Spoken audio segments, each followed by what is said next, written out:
Hello, hello. Good morning. Good morning, USA. Are we live?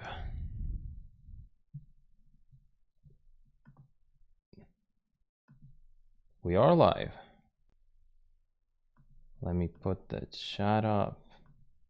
Yeah. Hello. Hello, Aninha. Hey, Martin. Robin. Zan. Zach. Hello from Southeast Asia. My guy. Hey, dudes and dudettes. Come in, come in. Something very special is about to go down. Well, Robin, I'll tell you. Because you can now, if you were in the middle of it, you can now just start watching with me with director's commentary if you're so interested. Good morning, everyone. Hey, hey, hey. Let me put the chat on my phone. I'm way more used to that. Oh, God. Wait a moment, please. Cool. Hey, Brandon. What's up? Hell yeah. So this is a podcast in a podcast. That is very correct. Hey, what's up? Why can't I come up with a good channel name? Same here, by the way. Oh, it's your birthday, Brandon. Happy birthday, dude. Congratulations. Very happy to hear that. Hey, everyone. So I'm about to tell y'all what's going on because you guys might not have known. Let me just do something here. You want 25? 25 is a great age. 25 is a great age. Okay, guys, let me just put the link to the podcast in a pinned comment, and then I can tell you guys what's going on.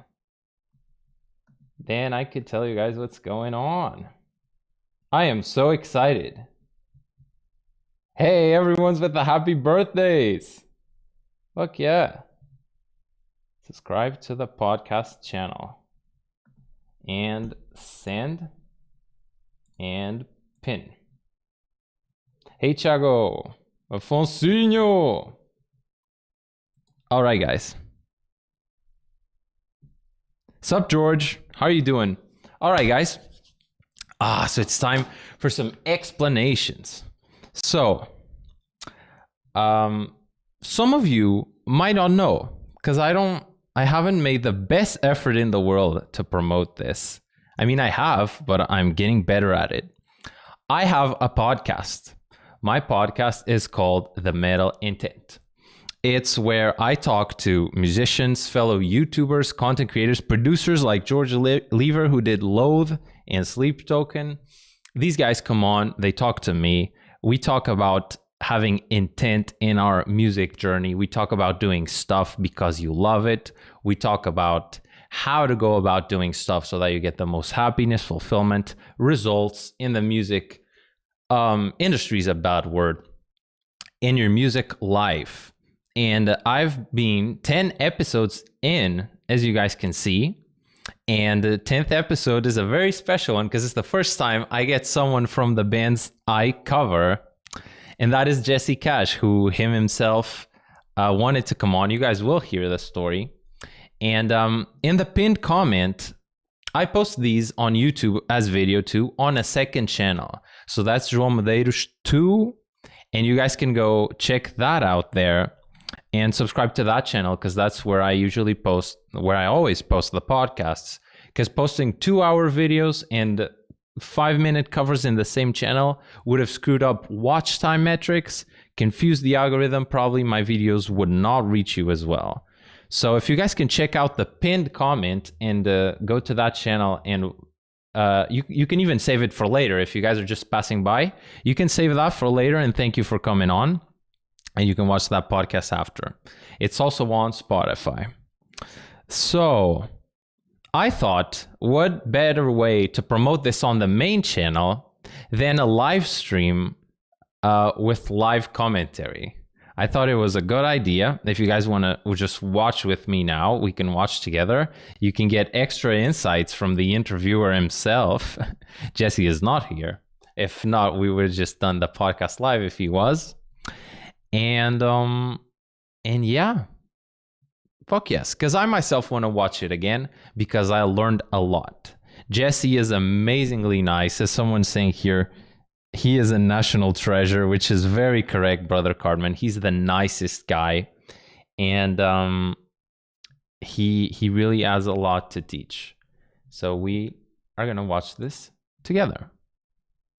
Medeiros marketing master. Not really. I'm trying my best every day, Robin.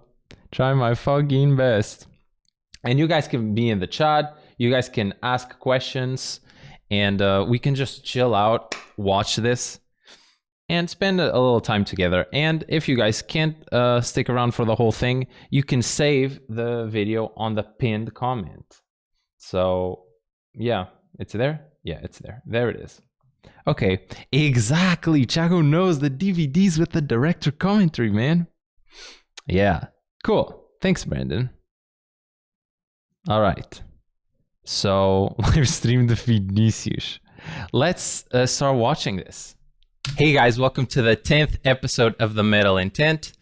Let me know if volume is good. Show where we talk to your favorite musicians, producers, content creators, and we figure out the intent behind their music journey.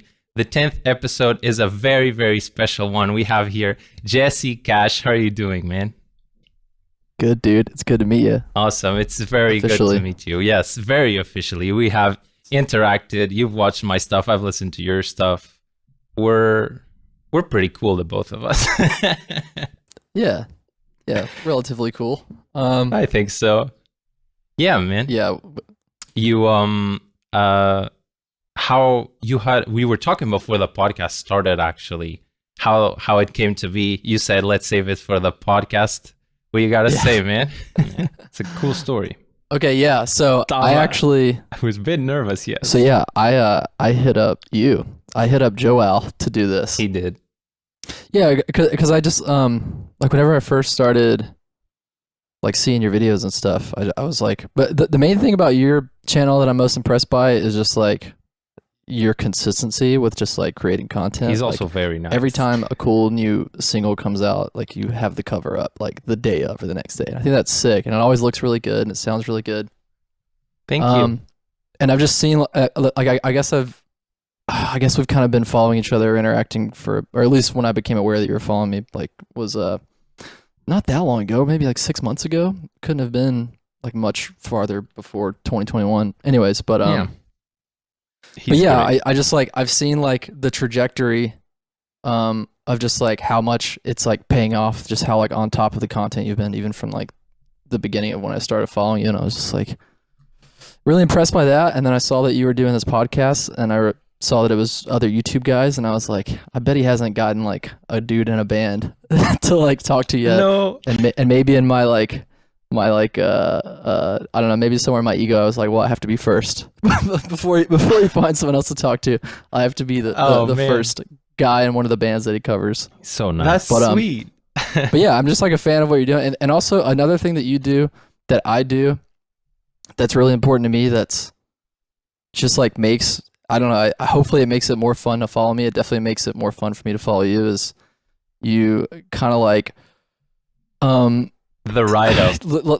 I know. Yeah, the write-up and like and the humor and I've made it like an absolute priority. Like every time you do like a cover of one of our songs, like anytime I comment, like it's important to me that I don't say anything serious. Like because I could absolutely just be like, sick cover, dude. Like it rips. Yeah, but you already know that I feel that way, so it's like, okay, well, like.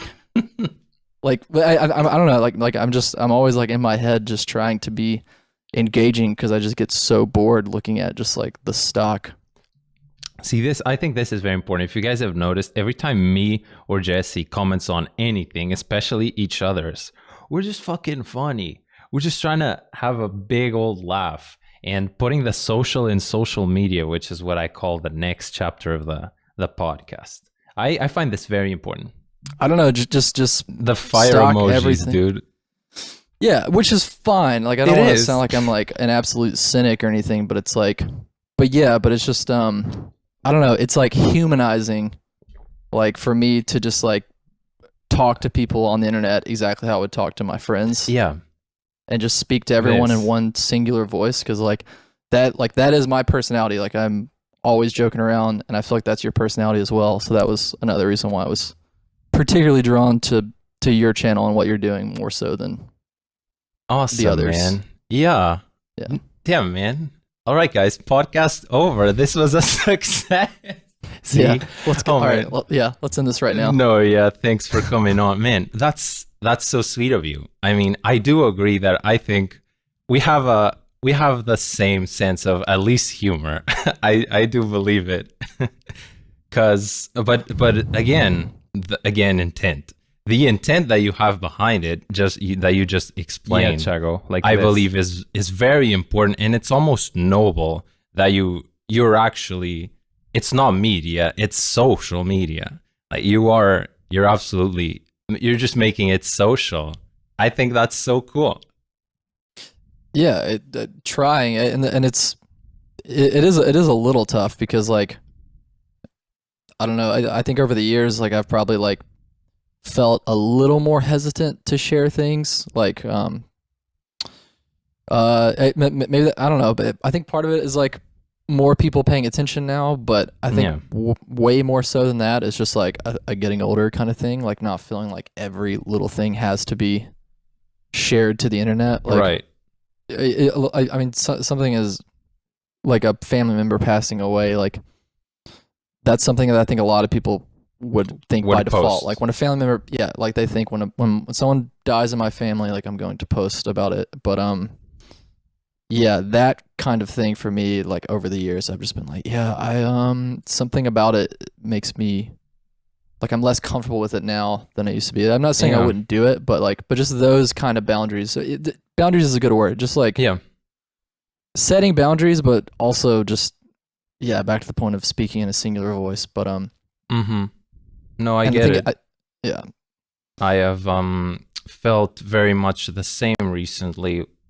I've been in a let's just call it whatever, a little rut. Didn't post for all the thank you and for all the praise you've given to my consistency, which I do pride myself in. I've just gone through the longest little rut of not uploading on the channel since I've ever started. And that's perfectly okay. And I've been struggling with just realizing that that's perfectly okay. And about the posting thing, I thought about saying it. I thought about posting and like been going through this and that. Haven't seen a lot of value in what I'm doing recently, blah, blah, blah, blah, blah, blah. But then it's just like you said, like boundaries. And at the end of the day, at the risk of sounding selfish, because it's selfish in a positive way, it's really to think, what do I stand to gain from this? Like, what is the intent behind me actually posting this? That's exactly what I was going to respond to what you're saying with. Yeah, well, why am I doing this? Is it just reflex from spending my days on this app anyways and feeling like that's what has to be done? Is this like the app playing me? Because the app is designed for me to want to spend the time in it and to talk about everything on it. Am I playing into someone's hand? Am I not playing into my own hand by trying to fix stuff myself? I've thought about that a lot. It's pretty heavy, actually. Yeah, you guys, as you guys can see, I was feeling a little bit down this day. Because, like, I don't know if you guys noticed, but I stopped uploading just for a little bit to catch a breather and fix some shit. But, I thought about, like, talking about it. But then I thought, why not just keep doing it? And it's something that I talk with Jesse here for a little while, where social media, there's things that you should share, and there's things that you should like work on. And sometimes sharing them is you avoiding working on them. At least that's what I found out here. Yeah, absolutely. And I used to be a guy who, in my early 20s. How old are you? I am 22. Nice. Cool. Thanks. I find it so funny that I say I'm 22 and he says, nice. He's pure. How old are you, Jesse? I'm 29. So it's anyways, Yeah. what was I saying? I in my early 20s, when I was first getting attention from doing music stuff, I do think it kind of went to my head. Like I'm understating it. It went totally to my head. But just being like really kind of addicted to the validation. Me and I live with Noah. He sings in Bad Omens. Mm-hmm. And we were talking about this the other day. Just did not know. Just social media stuff, and like he's like taking like a big break through the pandemic. He's your age. But okay. I said this, and I've said it a few times since then because I thought it was pretty good. But like in my early 20s, I was kind of like addicted to the validation that came from being popular, and then in my late 20s, it still feels good sometimes, and you do kind of need that release. You need to put some stuff out there to get that validation, and like I don't feel guilty about that as much anymore because if I was addicted in my early 20s, I'm just microdosing in my late 20s. Like like that was the analogy that I used. It's like microdosing the validation so that you're not getting like too caught up in it. But yeah, it does seem like usually when you're kind of sharing everything, or I won't say usually, but often it is coming from a place of seeking that, which I think is not necessarily a good intention. But at the same time, man, like, I don't know, shit's hard. Like, I don't blame anyone for like spilling their guts on the internet. I know that I've done it for sure, but and honestly, whenever it does feel like something, there are moments where I'll feel compelled, and in that moment, I'll usually just like write up what I'm gonna say and post it as quickly as possible, because I know that if I don't write it down immediately and post it pretty immediately, I'll move on and I won't post it, because generally these days I would just decide to handle it on my own and not share it. But in those moments, it does feel kind of important to share it, because I know that people actually will appreciate it. Like, even though I may be hard on myself over it and I may question my own intention, ultimately I think it does actually help people sometimes to read about something someone is going through and it relates to their life for sure. Yeah. So even despite what your intention may be, you can't really predict how someone will take it. So I do think it is good to share and be vulnerable. That's amazing. But it absolutely becomes something that has required more and more boundaries for me with age. Just because I like, however, whatever it might do for someone else, I want to know that I'm posting it for the right reasons, you know? Yeah, I get that. Because at the end of the day, like, you're thinking, it's what you said, because the only reason we do that is because we think it can add value to someone else's life. If we didn't think that, we'd keep it to ourselves. And it depends on where you're at. If you're at in a more pessimistic spot, you'll think maybe no one will see value in this. I'll keep it to myself. And if you're on a more optimistic curve, maybe you will. Maybe you think that someone can relate to it. It also depends on your own state. It's a complicated thing. That's right, my boy. To go back to something else you were saying, which we should definitely address, is as far as you like taking a little bit of a break from content, which I guess I hadn't really noticed. It's still, you know, like you're still posting content, like it's still relatively consistent, but I can understand where you're coming from. Not quite as you know, frequent. not quite as busy lately, but I mean, it happens, and I think it's happening to a lot of people, and I do admire people who it seems to happen to very rarely. Like, there are some people that really do just power through and are always on the grind, as they say. Navigating my late 20s has been interesting, because I'm trying to find a balance between acknowledging that like I am pretty chill, and to the point of where like I know I'm capable of being lazy, but also I do a lot. Like, I really do work hard, but I don't ever want to think about how I work hard. Like, I don't want to think about it too long and then use it as like a crutch to validate being lazy. Don't you guys feel that one? That was like he was talking to me. Bye, Robin. You love this. Thank you for coming on. Bye. You gotta call you. Don't you guys feel that one? Where you're like, yes, you do work a lot, But if you think about it too much, that's like not doing the work. It's just like the posting thing.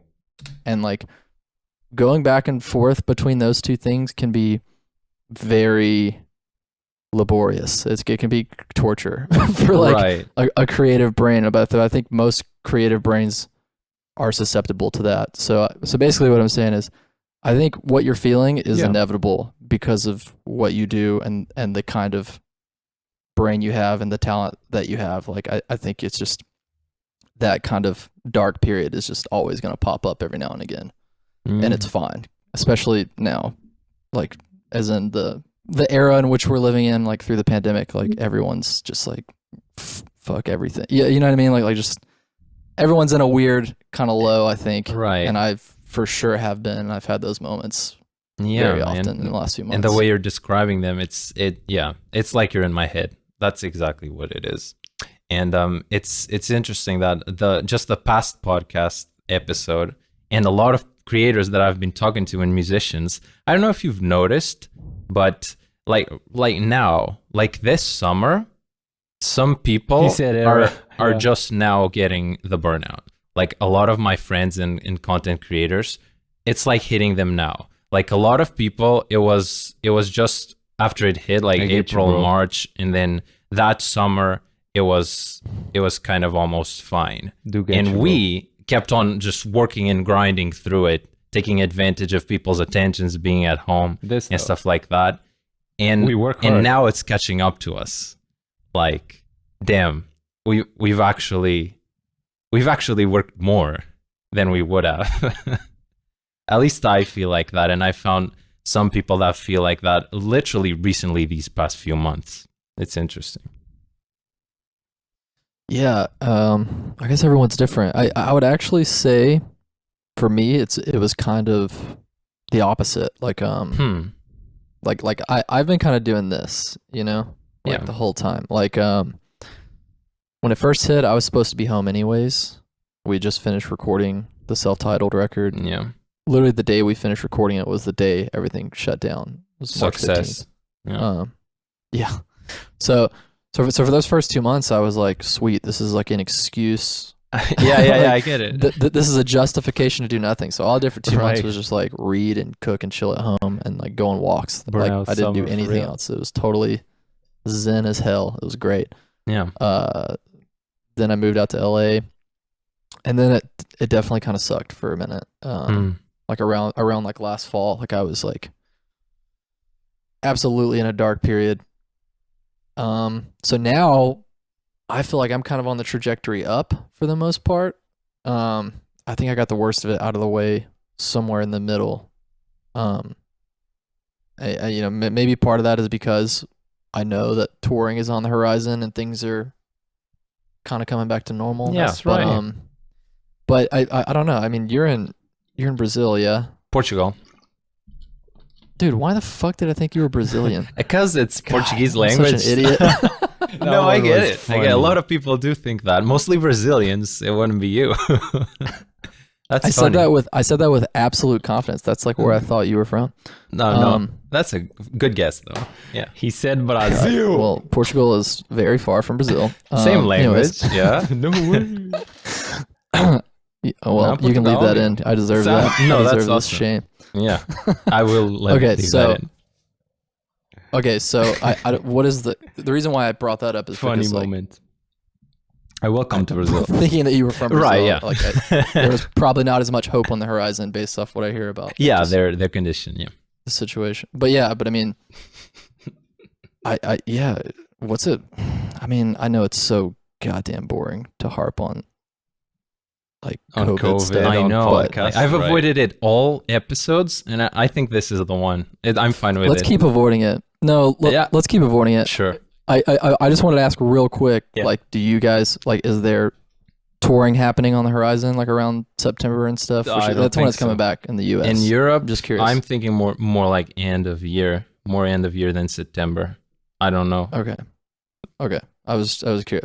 Let's drop the COVID talk. Let's absolutely drop the COVID talk. But I get it. It is important, man. It is just playing a huge part in culture and just the way we've shifted all of our behaviors and especially us as artists adapting to that, to the audience and to our own condition, everything changed. And we might avoid the topic, but we can't avoid the consequences. So whatever. Yeah, I love the consequences actually. And I guess that's why I'm kind of on the up, because like I've kind of gone through the pain of, I mean, this is always going to happen, but for the pandemic, I've kind of gone through the bulk of the pain of opening up all my little bullshit and just kind of realizing the things that I wasn't doing properly before the pandemic, like the little the T's I needed to cross and the I's I needed to dot.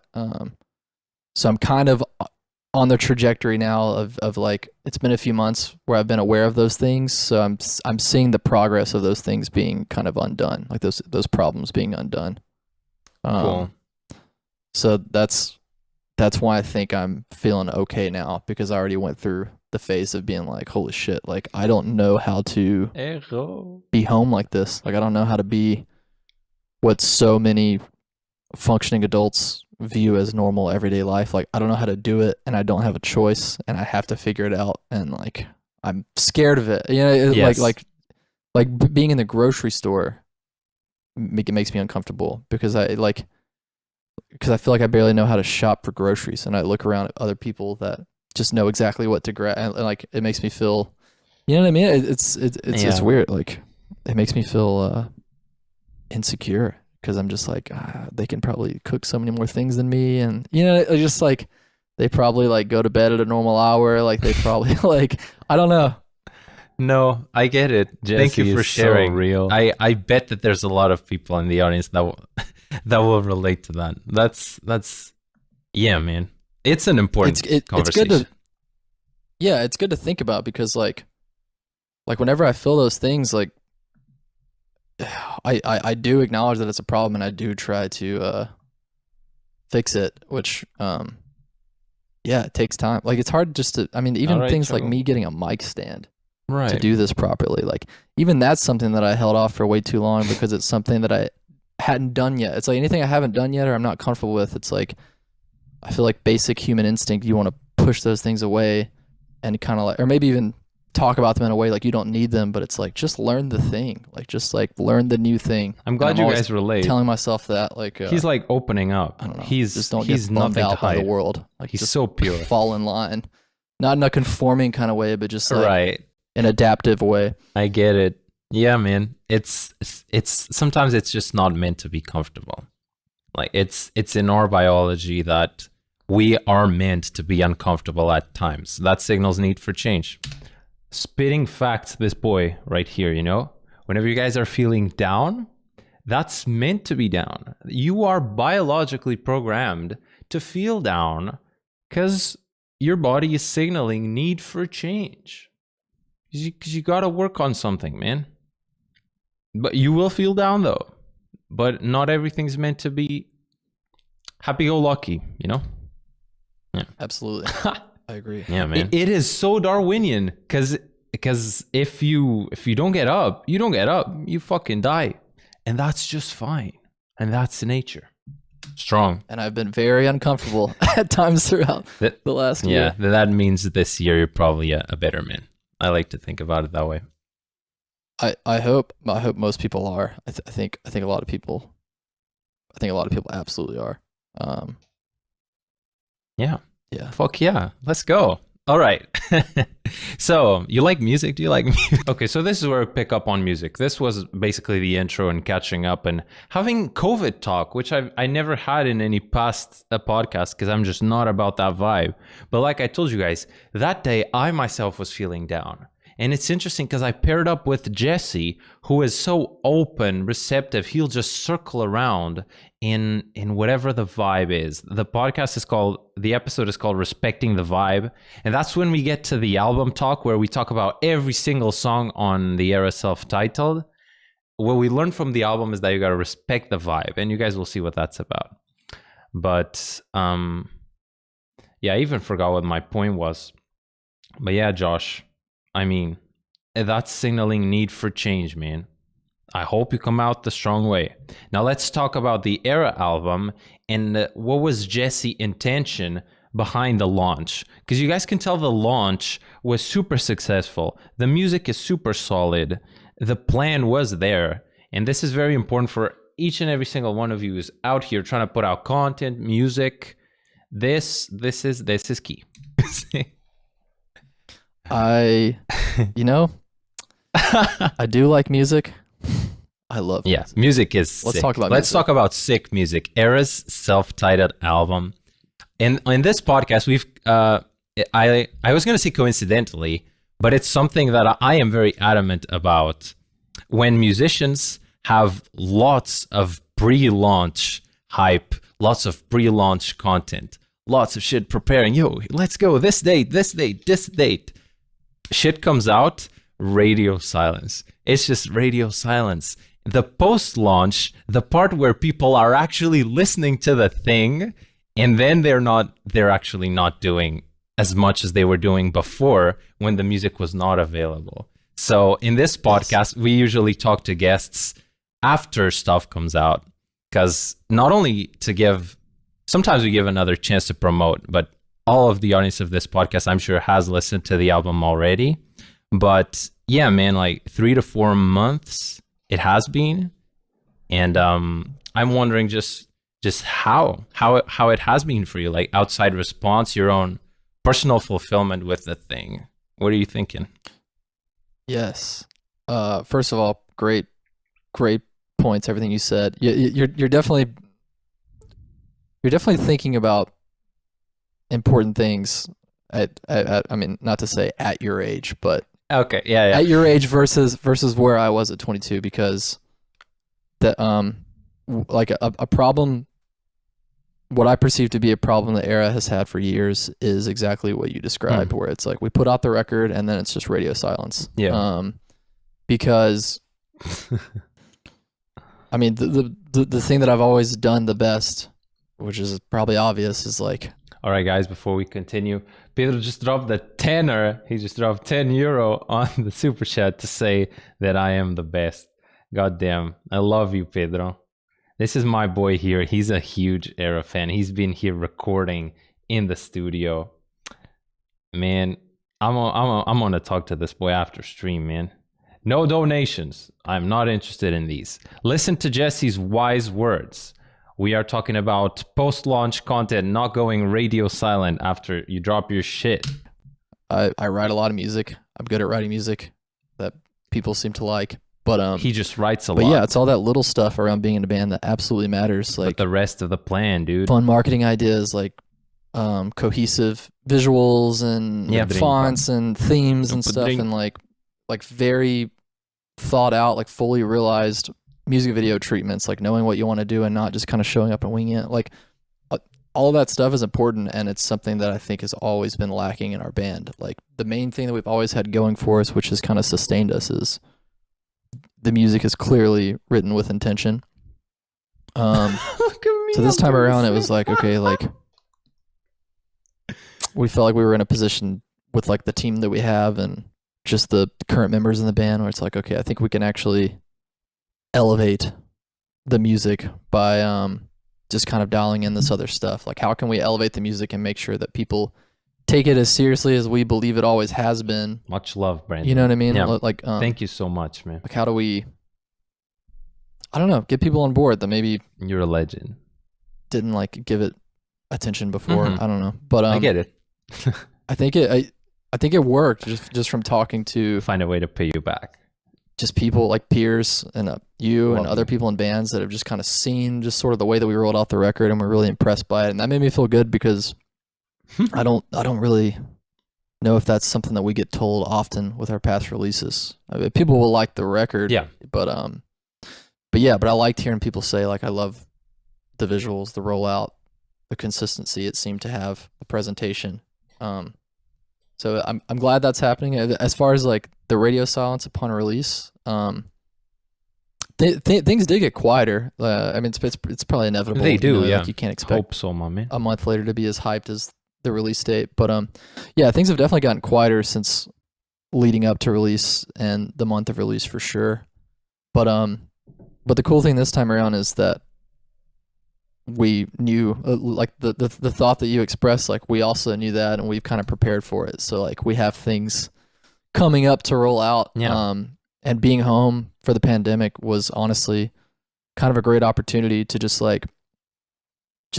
get a lot of stuff ready and like in our back pocket to kind of roll out as things sort of started to quiet down. I can't really fully dive into what that is. I unfortunately have to be all ambiguous about it. Yeah. But could not ask him.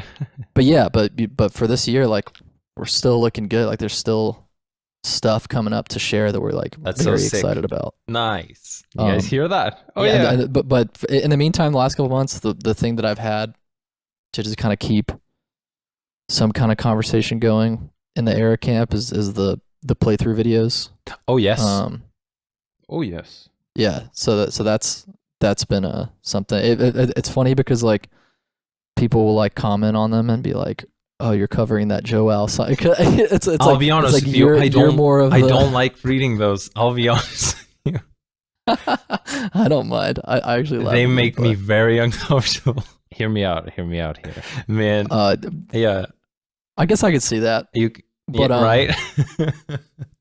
They don't make me uncomfortable though. Yeah, like I'm like. That's all I want to hear. I mean, yeah, you have to give credit where credit is owed. Like, dude, like I said, man, I've been such a like boomer like throughout like so much of my music career. I mean, I say that as a joke, right? You do, but I'm not really, but of course. But as far as like tech stuff, like I'm like very old soul, I guess you could describe it, which is like every song on that record and on every ERRA record that has ever been made, every record that I've ever made that is currently available to listen to has been written on a Line 6 amp in my room, just like playing to a click, recording this. Or like I'll record the entire rhythm foundation of a song on my iPhone, and then I'll write leads to like an iPhone sound, like to a click, or I'll like tab it out on Tabit, which is a software program that hasn't been updated since 2008, and it isn't even available on a Mac. I have a little $250 4 gigabyte PC that I use simply to use Tabit. Yeah. And like that's how I would record pre-pro for my entire career. So like all the layering and all that stuff is just like based off of like imagination, because I don't have like a Logic session or a Pro Tools session to like listen to write out layers and hear it all together. Like pretty much everything is imagined until we get to the studio, and then that's when everyone else in the band kind of sees what's been in my head the whole time. And you guys hear that? Like here we are with all our like DAWs and programming the drums and doing this and doing that, and all this band's material has been written on an iPhone voice memo app and tabbed on motherfucking Tabit. I am very curious, I'm not gonna lie. What the fuck is this? Look at this. What? This is what Jesse is writing this on. This. He's later going to say he now finally has a Mac and he's learning how to do stuff properly. What do you guys fucking think? I would have never have guessed. This is just the man's brain. Tabit, dude. Radiohead song. Man, if that doesn't speak to his goddamn. And it's kind of like fun to say that because it's just like because it's just very archaic. I think it's beautiful, but I think you're gonna say that it can be very Pedro, afflicting. Right. Like you could be. I have moved on. I have moved on from that method. Yeah. Okay. Okay. I have a Mac now. This is the first Mac I've ever owned. Nice. I got it like in October, and like I got Logic, and I figured all that out. Like now I actually like make pre-pro like the next ERRA stuff that'll be rolling out. Nice. Like the stuff I've been working on is absolutely properly pre-pro'd. So that's like, so cool. I'm glad to hear. Yeah, it's way better. It's way better. So even though it's kind of fun to be like, gear doesn't matter, because I don't think it does. But in terms of creativity, like gear does matter. Like in a live setting, like I'm not using a fucking Line 6. You know, we're using Kempers and Axe Of Effect. course. We're doing it proper. But in terms of just like what you need in order to be creative and write a song, Exactly. you need very little. It doesn't matter past a certain point. Yeah. Yeah, I don't know if that was related to what we were talking about or how I got on that tangent. That was. We were talking about the ERRA and ERRA self-titled and how that felt after release. And yeah, yeah. I remember the point that I was making. It was about playthroughs. Yes. It was about your playthroughs and people. Yes. Like in your mind, do you feel like it's them like giving you credit for something that is mine? Like, is that how you feel about it? Yes, there's always a second of that. Yeah, I think just the fact that you told me what it is, I think that you get what the thought process is. It's like, I am here, like, and I'm liking and commenting and trying to like praise your work, which is so awesome. And then I go to the comments and I read about myself. Big no. Like, this is about you. And I get a big no right there. Well, I'm going to tell you my perspective on it. Yeah. And this isn't even a learned perspective. This is like my instinctive perspective from like the moment I see like your name, like it like related to a cover of mine or whatever. Like I completely separate like whatever I do like in my room and then in the studio recording the song that's like a totally different world from whatever is happening with like YouTube, like the YouTube culture and these covers and like you know, like Nick Nocturnal doing the reaction videos, like all that stuff. It's like an entirely separate entity, and I like make that separation. So when people are like if they're on my video and they're gassing up your cover, that doesn't bother me at all, because it's not like you're ultimately promoting my music. Like you are elevating it. Yeah, like, that's the way I perceive it. The same thing with like Nick. You know what I mean? Like, we're not gonna like flag his video for using our. Of course. But the point is like as far as like that world, like the world of YouTube and content creation and covers, like I think you do deserve that kind of credit, because like you're more on top of that than I am, and just like getting the song out to people so they can like see how to play it and like learn it. Like you're a valuable resource in that.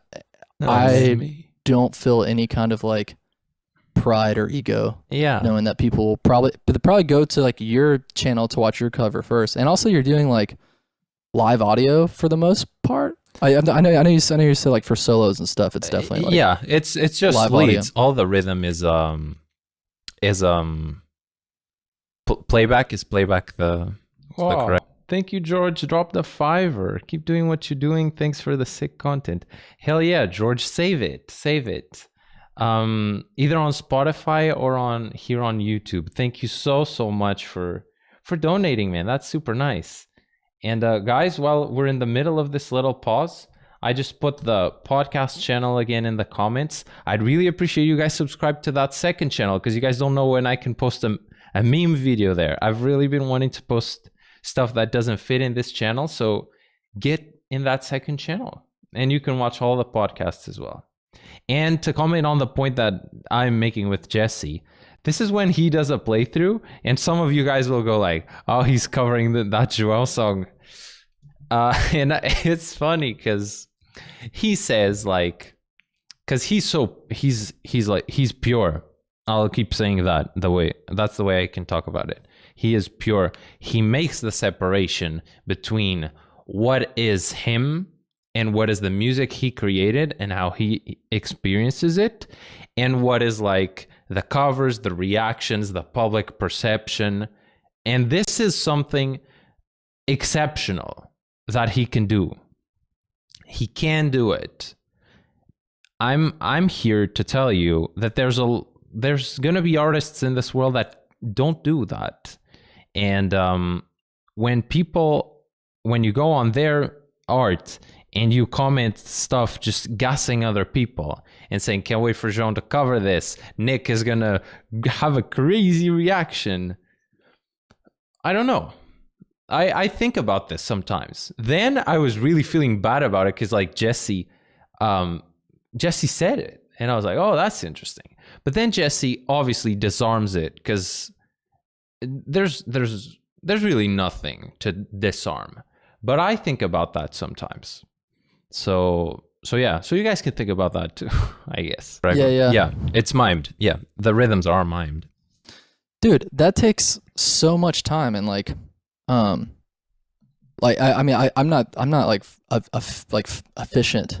Like I'm not particularly efficient in a DAW in order to track that stuff confidently, and I don't want to outsource it and ask someone else to do it, you know, because I'm already, you know, like, right. How much is that going to cost? Like, how much time is that going to take? Like, so yeah, like for my covers, like it's the album audio, and I think there's so much value in doing live audio, and I can tell you absolutely, like on my Instagram, like if I post a clip of a riff from one of those covers of the instrumental album audio, it will get significantly less engagement than if I just post a guitar video of me camera playing audio in my room. Yeah. Yes. And I enjoy watching those camera audio videos more. Me too. Like when they're just cheap, it's like it's so much better, and it's so much more satisfying to post, and it's so much more satisfying to watch back. Like posting the cover, like when I'm posting my covers and I'm posting like the audio from that, like it is kind of just like stock for me. Like it's not exciting. It's like 2:00, time to post this thing so that like we can have more fans. Like, right. Like that's the intention. But when I post those videos of me in my room, the intention is I want to share. It really is to share. That I nailed this part, and then I play it back over and over again, and I'm stoked. I'm like, fuck yes, this is such a good take. Like I'm stoked on my take, and I don't know, it's so much more special. That's why I hate when bands don't really actually play live. That's part of it too. Right. Yeah. I get that, man. I relate to all of that. I love watching camera audio videos of people actually. At the end of the day, we just want to watch people actually play the damn thing. Like sometimes we just do, and sometimes we don't. Like if people want to learn the song, they'll watch your playthrough with album audio or my version of it, which is mimed as well. Sometimes you just want a visual guide to learn, and sometimes you want to admire guitar playing. Yes. Yeah. I like both. I like both. I think they're both necessary for the reasons that you laid out, because some people really do just want to be like, yo, let me learn the song kind of thing. Man. But good luck on your first cover. Yeah, it is very satisfying to just do the real thing and just do it guerrilla style, like no editing, like just a raw clip. That's like so much more fun. Yeah, I've been slacking on that. You talked about feeling kind of slacky lately, but yeah, I've been tracking the Ghost Alice record for the last. It's been like over a month now, so that's consumed all of my time. This is actually the first day that I've like I moved into a house recently, and this is the first time I've actually set up this computer to do this. Like I haven't played any guitar in a month, really. Damn. Oh wait, so you're not playing guitar when you're recording the album? A little bit. Some of it I actually. Some of it I actually tracked myself beforehand. All right, I love it. Like which is sick that I can do that now. But but yeah, like here and there. But with Ghost Alice, it's like. It's such a, we're gonna say the word intention so much on the metal intent, please. But but like the intention behind like Ghost Alice creatively is it's very different from ERRA. Absolutely, it's like a totally different. It's like I'm accessing a completely different part of my brain. Like the only goal of Ghost Alice is to be very raw and honest and emotive. So like it's more vocally based and lyrically based. Mm-hmm. So the guitars kind of more serve as a foundation for that sort of emotions. So I have been playing guitar, but it's like Ghost Alice is the guitar playing is a means to an end, whereas in ERRA the guitar playing is like the most fulfilling part. Like I like love to shred. Hell yeah. Like that's how I got into metal. It's intent like of metal. Like playing it definitely more than I listen to it. It's just like here we get to the chapter where we start talking about the intent behind having very technical songwriting in ERRA, and how Jesse thinks about riffs, epic, we know him, tap on the 24th, throw the guitar behind your back riffs that fit the song, you know? Part. Like I like love to shred. Hell yeah. Like that's how I got into metal. It's like I like playing it more than Definitely more than I listen to it. It's just like It's fun to guitar play. is just so much more fun. Yeah. When you're playing fast, yeah. Yeah, man. And I love hearing that, you know why? Because that it's clear to me. Like my first, and this is cool because I get to tell you my ERRA story, because I'm technically a new ERRA fan. The first ERRA song that I heard is I Have Got. My ERRA story. I am sick. Yeah, I'm a new. I'd like to hear that, by the way. I'd imagine you would. And what I heard it and I was like, this must be fun to play. I'm going to cover this. I've never heard this band before, but I'm going to try to cover this song. And it was a blast to play. It was just some of the most fun stuff on guitar that I've ever tried. I learned how to double tap. I've only ever tapped with one finger before. I've written about that on Instagram. Like a whole new muscle memory, building different stuff. So to hear you say that actually is the intent, it just makes all the sense in the world. Yeah, it's so much more fun. I mean, No, thank you. I don't know. Like, Thank you, guys. I'm definitely not always trying to just be technical for the sake of being technical. There was a time where we were, like when I was, like 18, 19, like. Yeah, that's the age to do it. Yes, it is. You know what I mean? It's just like How crazy. how crazy can I get here? And I've realized I could get very crazy. yeah. Like things that only kind of like there's something like cool about like writing something like that, like when you are that age, and it just every riff, like there's no verse and chorus. It's just riff 1 through 12, Right. and that's a song. Bohemian Rhapsody style. I thought this bam. shit was so funny, man. Yeah, tempo changes. Riff 1 through 12. Everything, like even and if a riff comes back, it's like slightly different. The time signature is a little bit different. Like you're cutting things off at really random points. It's like really insane, and it's kind of tough for other people to listen to. Like that kind of music doesn't usually reach as many people, but I think it's a necessary part Riff of salad. like growth, like just kind of like It's necessary to have a riff salad phase. getting all that shit out. Get all And, that shit out. and there is something very endearing about it to me. Like when I listen back to like we put out an EP in 2010 Mm-hmm. called Andromeda, which you can dig up. But I listen to it and it's like really cool because it's like, man, like I don't know, like I look back on like my past self 10 years ago in like a fond kind of way. Yeah.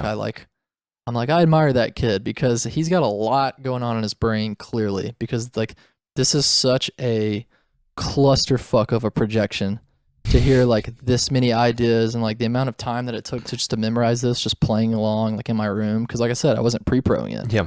Like I didn't lay down a random idea. Like I was just playing this insane time signature, this insane riff over and over and over again in the proper order of riff 1s through 12, just in my room with one guitar. And like, that's how I was learning it. So it just makes me like kind of appreciate sort of the control that I've managed to find since then, based off of just how much was clearly going on in my brain at that time that I like wasn't old enough, and I wasn't old enough to acknowledge that it was even there or equipped to like fully deal with it in a proper, mature way. So like I do find endearment with those bands who were just out of their minds technical in the beginning and then learned to settle down. I think there's like something special in like a profoundly human way of learning how to settle down through the years and not simplify. Like, you know what I mean? Like, I don't think like we've simplified our music necessarily. Like, I don't think it's like watered down. Yeah. I think it's richer. Mm-hmm. But yeah. Yeah, man. That's cool. I like to hear that you look back on it fondly. That I do. Yeah. Yeah. I don't, it's not shit that I listen to There is- anymore. Like, I would, That's perfectly fine. no, I wouldn't give a shit about any, that's why I like that you're a new fan, because like, Yeah. because growing up, you're constantly reinventing yourself, and you know what I mean? Like, you're constantly progressing. So I think most bands feel that way, to where it's like, yeah, like wherever we're at now, like that is who we are now. So we want whatever the now thing is Yeah. to be the thing that is like, grabbing people the most, because we want to know that we're getting better and we're growing. So yeah, when people are like, I've been listening to you since this record, that's cool too. But it's like, it's strange that it doesn't hit as hard as someone who's like, I am new. Like when someone's like, I am new, that feels so much better for a plethora of reasons. And like, yeah, that might bother people. I don't think it should. Right. Though. Yeah, I was like, okay, so here's the fans that from day one they're hearing this and they're like, what the fuck, Jesse? But I do think they shouldn't be what the fuck, Jesse. I think it makes a lot of sense. No, I'm just being honest. Like I think a lot of people in bands would feel that, and maybe not even know it, but like, yeah. But this is something I've realized from like the way that I feel and the way that I react from those two different people. From the person who says, "I've been listening since Andromeda," like my response will probably be like more warm and exuberant, like, "Dude, that's so awesome! Like, thank you so much." But like, my more honest voice is when someone's like, I just heard you guys like last week. Like my honest voice is like, damn, that's sick. Fuck yeah. That's cool. You know what I mean? It's like more of like, it's less like, like, cause sometimes, you know, like you have to like outwardly project. Make sure people get it, that you are grateful. Yeah. Exactly. And like, it may not reflect like how you feel in the moment, but like you want them to feel like it's paid off for them in some way to be so loyal to your band. Yeah. But yeah, just the way that I feel, like just this natural sort of like outpouring of gratitude to know like this is still working, like we're still getting new fans. Yeah, we're still growing. Like people are like we're like after all this time, like we're still figuring out how to say more and express more, and it's like yeah. So basically, everyone who's listening to this pod. Okay, that was a cut. There was a cut there. If you guys have a good eye, it's like yeah. So so that was a cut. I cut, if you guys can believe that, a whole hour of conversation in the middle. A whole fucking hour, and this thing is 100 minutes long. We started just vibing out on random shit in the middle. And then we actually started going a bit sad because I was feeling down that day. Started talking about how people's attention spans were kind of going down the drain, because he was talking about books and I was talking, oh, I don't read shit, like I can't physically read shit, and it was not true, but that's how I was feeling that day. Then we went down this rabbit hole of stuff that was the good conversation between friends, like really good to talk about that stuff between friends, but it was actually just not valuable content, man. And with this podcast, one lesson that I learned is that you don't have to get it all right the first time. Because then we were like, yeah, let's get back to music. Yeah. And then I stopped and I was kind of like, Jesse, I'm probably going to cut all of that out. And he was like, yeah, we kind of lost the train. So that's something I learned from this podcast. You guys, everyone, we don't have to get it all right the first fucking go. You know, especially because I was a little bit nervous, of course, because it's Jesse fucking Cash. Oh my God. Was a little bit nervous, put a little bit of too much pressure on myself to get it right. As Jesse said, he understood it. So there's that cut there. And we go we just go from music to music. We skip the part where we got lost. And here's where we start an awesome conversation. To finish out the thing, we talk about the ERRA album in full, every single song, and we go into lessons that song has taught Jesse, and that it has taught me. Vizinhos, muitos vizinhos. And that it has taught me. So this is cool for all y'all that loved this last album. If you're in my channel, you probably did. And you will relate to the things that the songs have. Basically, everyone who's listening to this podcast has heard the ERRA full titled, beginning to end, and probably loves it. And you're on Unified right now, the band, right? Yeah. I don't know if it's them that had a content series where they literally get the person to do a track-by-track explanation of what they meant by the track. And I find that sometimes to be cool, but I think we both agree that sometimes you should leave stuff to interpretation. So We're going to do a different version. We're going to do the Metal Intent version of that, where we learn a lesson for each song on the album. Just do a little thing where we try to learn from every piece on the album, because I myself take a few lessons from the album. And if you start with Snowblood, what I imagine you could say is that you have to love material that you've had for a long time, because Snowblood has been out, if you can believe that, for like more than a year. I think we've been listening to it's a little less. Okay, maybe. Almost a year. I think it was August. Okay. I feel as a consumer that I've been listening to that song forever already. And I still love it. And I can't imagine how you feel when you've written it and it was probably pieces of it from years back. Is it one of those situations? I'm actually so glad you brought that up, because it is not. I wrote that entire song in one day.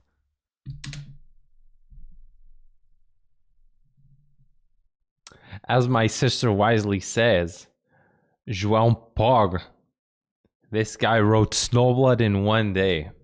Yeah. No way. Yeah, that doesn't happen often. Like I would imagine not. Yeah. No, like Shadow Autonomous and House of Glass took like a couple. Like there was like a 6-week period where those 2 songs are all that I worked on. Damn. Just it took so long to get it right. But Snowblood, that was one of those awesome days. I've talked about this too. Like it was literally one of the best days I've ever had, because wow, I just woke up and I started working on it like around like 9 o'clock or something. Insane, and I just like shit. Like in the morning, and I worked on it until midnight, and a lot of it I went like to this coffee shop down the street, and I was just like tabbing it. And I was like coming up with ideas, like tabbing Snowblood like, from his head on a coffee shop on a laptop on tab it, dude. The riffs and stuff and like structural things. But there were a couple riffs actually that I tried to have in other songs that I repurposed in that one. But yeah, most of that song and definitely the structure of it and everything was like finalized over the course of one day. I think that's insane. It was insane for me, but like that's not usually how it goes. Like yeah, that was just one of the most like inspired days I've ever had, and it was so freaking satisfying. Like it was so fun to write that song. You guys ever write a whole song in a day? Feels fucking good, man. Awesome. Funny story that like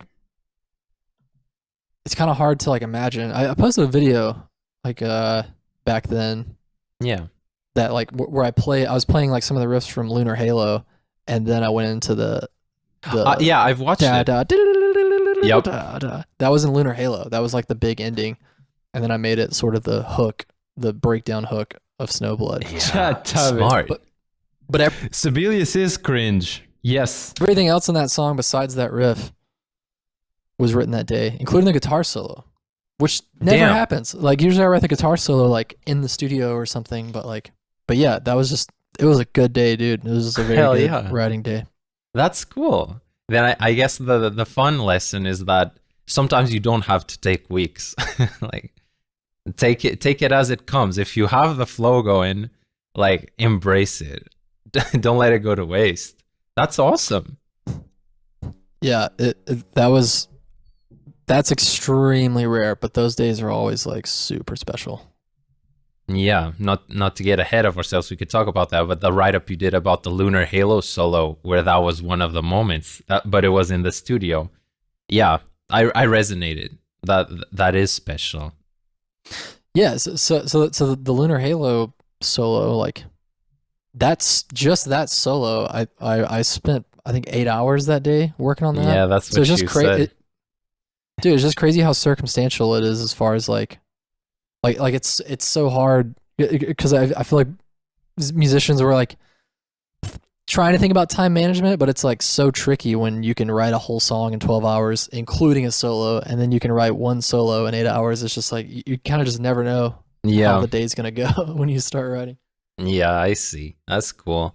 As for Gungrave, the lesson I took from Gungrave actually is that as much as the song might be like heavy and like lyrically heavy, we were talking about that, people, it's another lesson on how we consume music. And you've talked about this as well, how much people got obsessed about the ending riff, about that one little tidbit, and how much that actually speaks to the way that it's not even in a negative way. It's just what it is. Don't you guys love the Gungrave riff?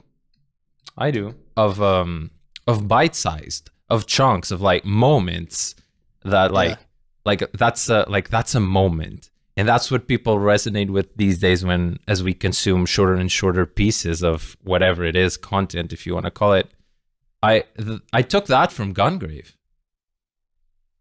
Yeah. I do care a lot about like the moment and just kind of how like we get there, like how the song like gets to that point. Yeah.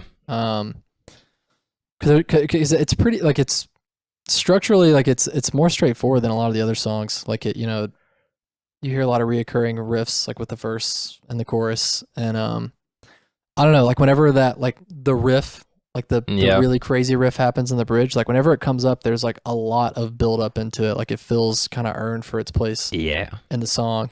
And that's always like fun for me to figure out how to like it's not just about writing a cool riff. It's about like figuring out like where it serves its purpose. Where does it feel right? It's gonna make the most, where it's going to make the best impression.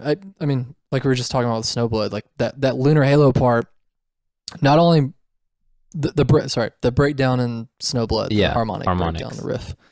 Like not only was that riff in Lunar Halo, but it had a completely different purpose. It was an ending, Yeah, Lunar Halo was like 5 to 6 minutes, and then built. Yeah, it just dropped into that thing, and the little harmonic. I'm not flipping you off. Sorry, that was me doing a harmonic. That's me doing a harmonic. For people on video, Jesse just on audio, Jesse just flipped me off. So. Yeah, that's what it looks like when I'm doing a harmonic. Yeah, it that's like part of the fun of writing a song is just like figuring out like this riff is cool. Is it so cool that it should happen multiple times and be like a hook, or should it happen like once and be like a big point of tension release in the song? But that Gungrave riff, I think part of why it works so much is not just that it's a cool riff, but just like it works very well in the context of the song that it's in and where it's placed. Thank you. If the song started with that, it'd be like, I can't follow this. Yeah. He just gave the most important example about the Gungrave riff. Imagine, because it's a cool riff and all, and it gets likes on Instagram and shit, but imagine if the song started with that riff. Like, think about it. Where's the impact in that? No. Look at him zooming. No. It's all about how you build up to these epic moments. That's the name of the chapter, building up towards an epic moment. Hey guys, if you're enjoying it, good point. If you guys are enjoying this live commentary, like the stream as well. That helps it reach out other people. So thank you. It would not work. Yeah, guys, like the video if you're enjoying it. Thank you. It would have no one would have cared if that started the song. That's so true. It'd be like starting the song with a guitar solo. Like if the first minute is a guitar solo and then the song starts, that shit really matters. Like where you plug stuff in. The example you just gave, where if you put it at the beginning of the song, like no one would have. It wouldn't be what it is. No. Yeah. Like I like that the song is like a pretty straightforward. I mean, some people would disagree, but in my brain, it feels like a pretty straightforward. I agree with you. I get that. Yeah, because I guess it's not. Because I guess it's like three. It changes between 3/4 and 4/4 back and forth. Yeah, that's right. Frequently throughout the song. Yeah, and it's like intro, verse, but you have like verse, pre-chorus, chorus, verse, breakdown, chorus. It is pretty standard. But then, yeah. I feel you, and that's still not even my favorite part of the my favorite part of the song is the breakdown, the one that ends the song. Yes. Yeah. Yes, sir. That is my favorite bit in the whole thing. Yeah, I think vocals also made that part. I really like what you guys came up with there. Thanks. Yeah. And Divisionary, man, for me it is about the lyrics. It is about that theme. It is about small black screens. like it's interesting. One thing I've always thought it's I'm gonna say kind of cringe when bands write a song about, oh, technology bad, phone bad, we're all fucked. But you, glad you brought this up. Yeah, but you pulled it off. I think you pulled it off. Yeah, I'm glad you brought this up because I was always kind of like self-conscious about that lyric. Yeah. Like whenever like people would ask about it, or whenever we would talk about the song or about the lyrics on the album as a whole, I would always mention that lyric and point out that it's meant to be kind of tongue-in-cheek. Of course. Which it is, because like... Sup, Evan? There are a few lyrics on the record that are meant to be that way. Like Electric Twilight, like Ruby Me Bass Beat? Yes. Yes, yeah. Fractal. Yeah, like that. Like That's I the knew that point no one of was going to this know what I was chapter. talking about, but I just did it anyways. Yeah, I felt it. I got what you meant. What up? Yeah. Well, thank you. Yeah. Heartbeat. That lyric is just about like your heart beating with the pulse of lightning. Like that was like what I was writing about watching a lightning storm. And the small black screens are only God now. Like that is. I definitely don't think that's like super profound. It just here's what we do a lot on the record is these songs like do have like really dense sort of themes here and there, like especially Divisionary and House of Glass. Yeah, it's very very dense subject matter, like definitely like rabbit hole, brain firing in all different directions kind of stuff just put to paper. But what we try to do is like have lines like that kind of tie everything together to kind of give people sort of some breadcrumbs to sort of pointer, figure out what the overall theme is. Like if that lyric wasn't in Divisionary, I don't think everyone would get it, would know exactly what it's about. Yeah, but because that lyric is in there, everybody is able to sort of interpret the rest of the lyrics sort of along with the theme of that one line. So what you were talking about, how it's badass that they put those corny lines and make it work, that's the whole point. If you're tackling an abstract or dense subject matter, you give the people a one-liner so that they know what it's about and they start to decode the whole thing. I really, really enjoyed this one point. Absolutely. And that is sick, just to have one basic line that kind of brings it all together. Yeah. Because the songs where I feel like I forgot to do that are songs where like I really enjoy what they're about and I want people to know. Not like you said before, like I don't want to explain the meaning of every line, right? What the metaphor is, but just like for instance, like Lunar Halo, that song is about repulsive gravity. So like two lovers holding hands and just getting like blasted from Earth, and just like falling towards space. That's so sick. And like now when you read that song, or when you read those lyrics, you'll be like, of course it is. Yeah, that makes total sense. Yeah. But I can't think of the lyrics in my head at the moment, but I can't remember if that really obviously translates or not. But things like that. If I screamed loud enough, I'm certain you would feel a ripple. Yeah. Like I love that one. I love those lyrics. That's tattoo material fucking shit. I really, really like that one. Yeah, man. I get it. So it's the lesson on Divisionary is like tying up a concept with one breadcrumb of a tongue-in-cheek lyric. Like beautiful job. Like if any other band does a song about phone bad, I'll think it's cringe. But this one wasn't. Thanks. Yeah. Yeah. I was very, very conscious of that possibility though, because it does feel right. It does feel very contrived and obviously hypocritical to be like, of course, get off your phone because we posted it on Instagram for people to, yes, yeah. I always try to exist closely with the reality of the inevitable hypocrisies that will and pop up when you're talking about these kind of things. Of course, and being fine with them. It's the medium. Like we are the content. The medium is none of our business. Right. Yeah. For House of Glass, in terms of themes, it's similar. And to me, the lesson in House of Glass for me was that, like I talked about before, I'm a new era listener. And when people heard House of Glass, when I heard House of Glass, I was like, wow, this is so cool. This is literally a different face of the same prism, like clearly. This is ERRA, and this is a different face of that prism. But all of my friends that knew ERRA from back then, they're like, whoa, they fucking, this is so different. This is so insane. And I was like, this is clearly the same band as the previous songs. I don't get it. I think this fits. So that's my experience.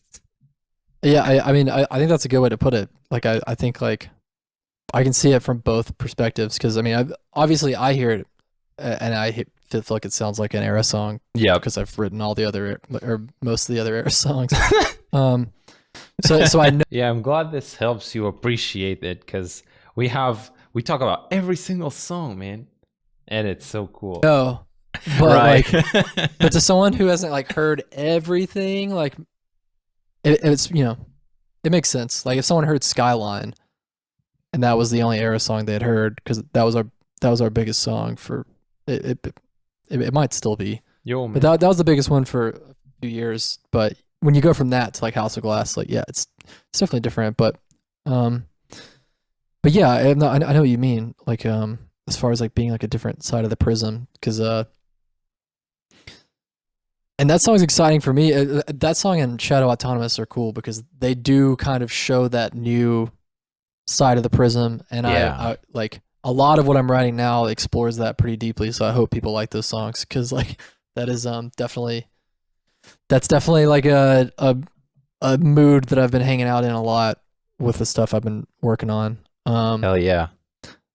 But yeah, I like all the like.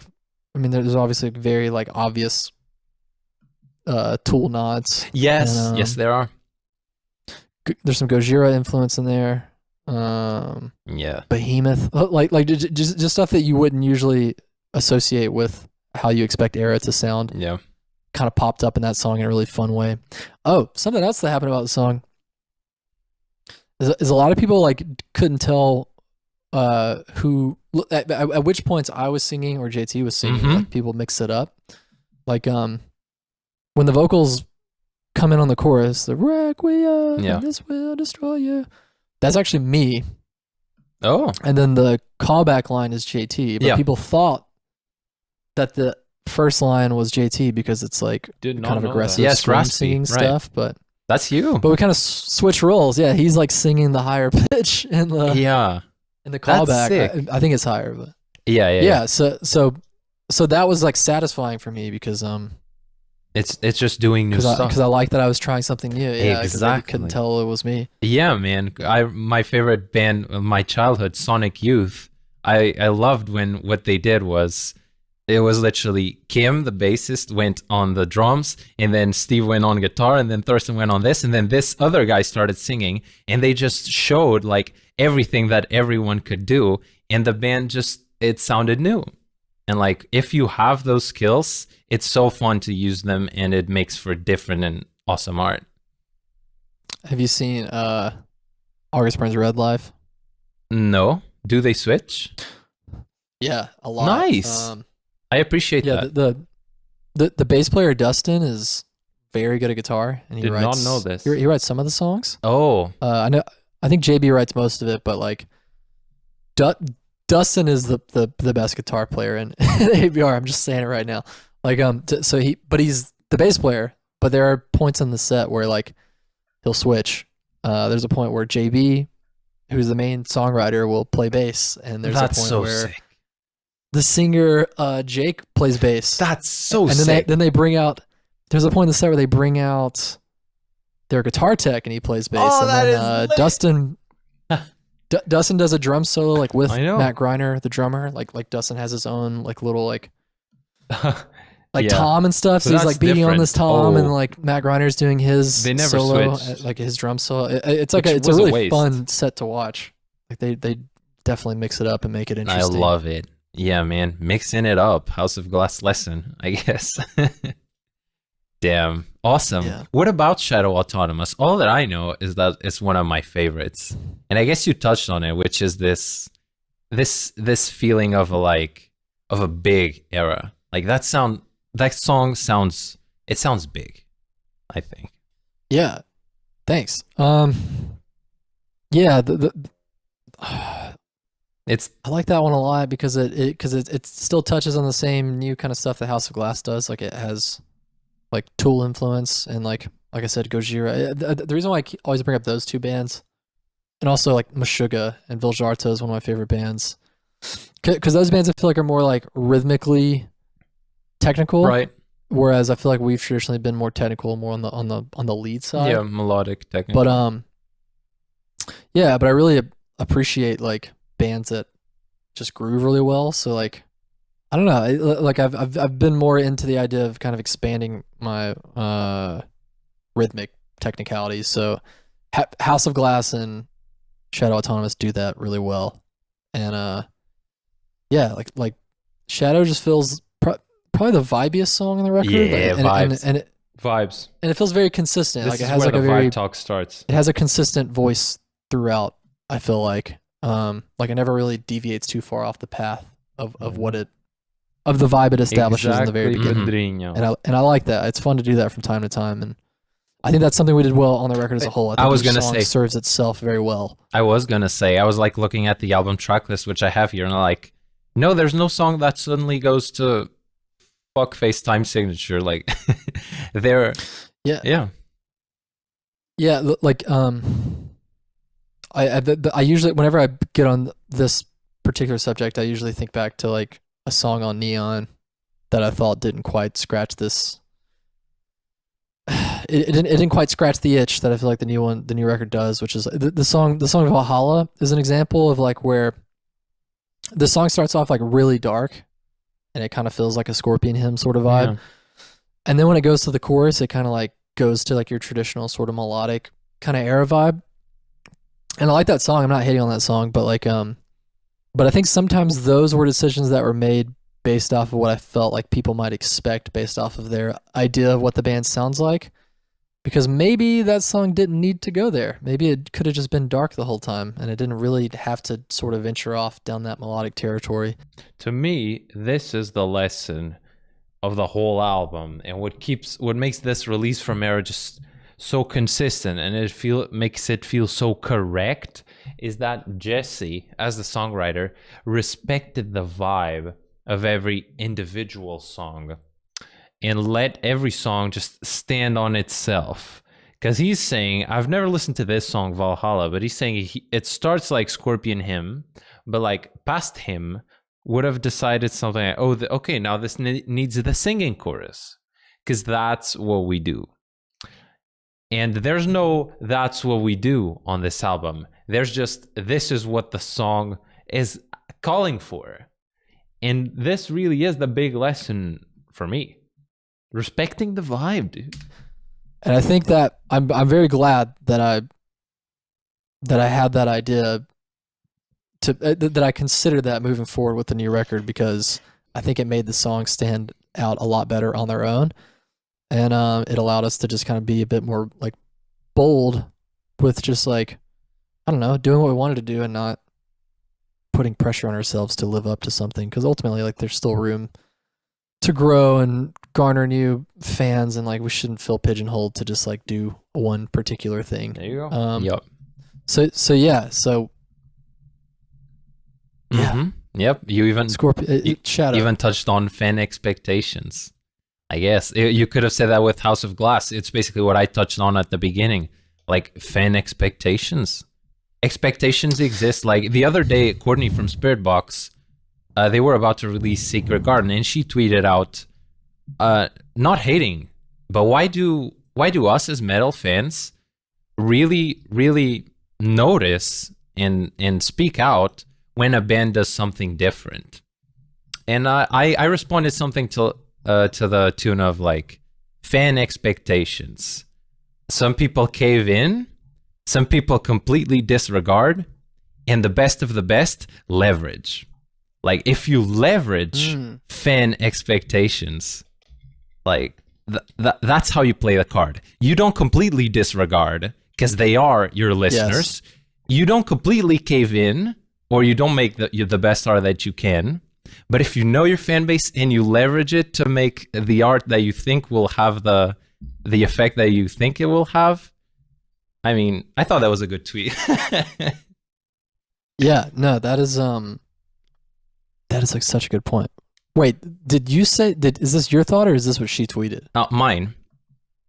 Oh, okay. Well, I agree 100%. I mean, that has definitely been the balance, like leverage, but just like knowing when it's time to take a risk. Mm-hmm. You know what I mean? Because like if you talked to me around the time that I was like writing Neon, I probably would have like felt similar things that I do now, talking about how I wrote the new record. You know, I did feel like I was doing what I wanted to do, but now that I've gotten some time away from it, I realize that I'm just getting more comfortable, like, and not really setting an idea of like what the band is supposed to be, and just kind of feeling free to explore new things. And that's why I feel so close to House of Glass and Shadow Autonomous, because both of those songs I feel like you get it, really do venture into sort of a different kind of feel for what Erra is, but you still could tell it was the same band, and I still hear it as well. So like that makes me feel like I did a good job. I did okay. Yeah. Hell yes, I think you did. Nice. Thanks. As for, of course I fucking did. I had a feeling you did. Yeah, I pretty much did. As for Electric Twilight, man, when I heard the full album, the day it came out, and I had all these new songs that I was like, oh, there's so many new Erra songs. I want to play a few on the channel for sure. That was the one that jumped out at me, and I'm like, this is me. Like, this is my vibe. Like, this positivity and just speaking with the guitar, like that song just speaks vibes. That song is just absolutely fun and exciting, and that's that song for me. What's Electric Twilight for you guys? I like that song. I felt like it was going to be the one that was the most divisive because of that. Like I was just talking about this on another podcast recently, but that particular mode, you know, it sounds like Mixolydian. Yeah. Okay, so you know what it is. I think I'd heard what it. Yeah, it is. Okay, I don't know anything. Fuck yeah, Adrian. Yeah, what about it? That's nice. It's like I use the analogy that it's like cilantro. Like some people like it, and then other people taste. You either have the Mixolydian gene or you don't. Yes, 100%. I get that. Same thing with Lunar Halo. They're both in that mode, and right. That mode I feel like is always tricky. There's always Mixolydian metal is cilantro, fucking coriander. It's like some people that are just like, that's not for me, but I get so fun. Yeah, man. It's so satisfying to play in. It just is. Again, I come back to the word vibes. It's just vibes, dude. Yeah, it feels like I don't know. Everything always sounds like really ethereal in that mode. So I like Electric Twilight, and I like that it's one of the more straightforward songs on the record, because it feels like it feels good to have a couple of those, because it just like allows things to sort of breathe. Right. Like if every song sounded like House of Glass, I don't know if it would totally. You'd be a different band. Yeah. Yeah, but by the time Electric Twilight comes on, it feels like an appropriate place on the record, because it's just pretty straightforward. You know, verse 1, chorus, verse 2, chorus, and the little super fun riff, harmonic riff. Yeah. I love that riff. I think that riff like keeps the song from feeling too straightforward, because it like once you think you have it kind of figured out, that riff hits you, and then it's like, right. Didn't see that guys, coming. do it. I'm happy. Yeah, it's a nice making friendship. It's a nice moment. We were talking about moments earlier. Yeah, yeah, exactly. Yeah, it really speaks to like moment. Like that's a riff you post on Instagram. It really feels like a moment. I tried to post that riff on Instagram a couple months ago. You didn't get a good take. I was like, man, I'm not happy with any of these. Yeah. And then I was like, I'll just try again tomorrow, and it's been months. That's what happens. You just gotta post it like right there. Like usually I will, because I know that happens, because you just get busy with other things and you just move on. Like you just post the best. Yeah. Usually I'll settle and sometimes it's fun. Like sometimes I like posting little mess ups or like little sloppy things. Yeah, it makes it real. But that one and I was determined. I was like, I'm gonna sit here until I get it right, because otherwise I may not come back to this. But I just like, I got burnt out. I was like, this riff is driving me crazy, and I feel like it's getting worse. Like, yeah, I feel that. But I mean, it wasn't like, if I'd played it to the degree that I played it live, it would be absolutely fine and no one would notice. But I was like, all right, this is a video and people are gonna nitpick it. I want to make sure like, yeah, it's like pretty good. Wasn't good enough. There's gonna be people trying to learn it by this video, so let's do them a favor. Kind of like that. Yeah.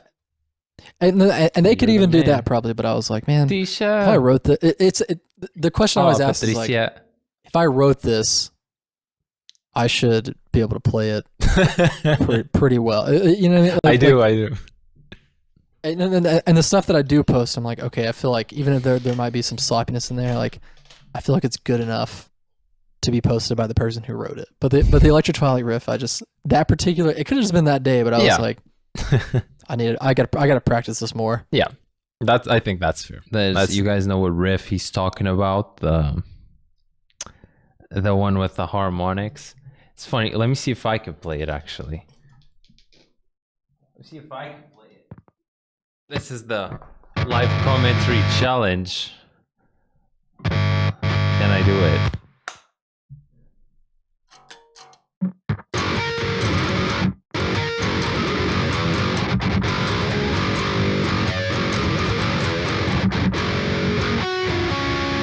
You guys know that one? I actually cannot play it. Man, he is right, because imagine if even Jesse is very, very picky with what he's gonna post and show to people. Why wouldn't you be? I just fucked up here. But yeah, I love that fucking riff. Let's go, dude. Always ready to play, man. Always ready to throw it down. That's fair. That's just being honest with yourself. That's okay. It's funny because you in the album you go from that to Scorpion Hymn. Which is just cool. And yeah, Scorpion Hymn. What I liked about doing the write up. So it's the only song in 8 years that you've written where you don't sing, no vocals. Oh yeah. I think that's. Can you speak to that? I think that's important. Yeah. Yeah, it kind of goes back to what I was saying about that song on Neon, Valhalla, where I don't think that song should have necessarily had singing. I think that song would have worked. Yeah. Probably more effectively if it had just maintained the mood that it opened with, which is just like crazy fast, drums and a very dark sounding guitar riff, very dark lyrics. So like, I feel like for me, Scorpion Hymn was kind of making that right. Me sort of taking that past song, and achieving what I wish I had achieved with it.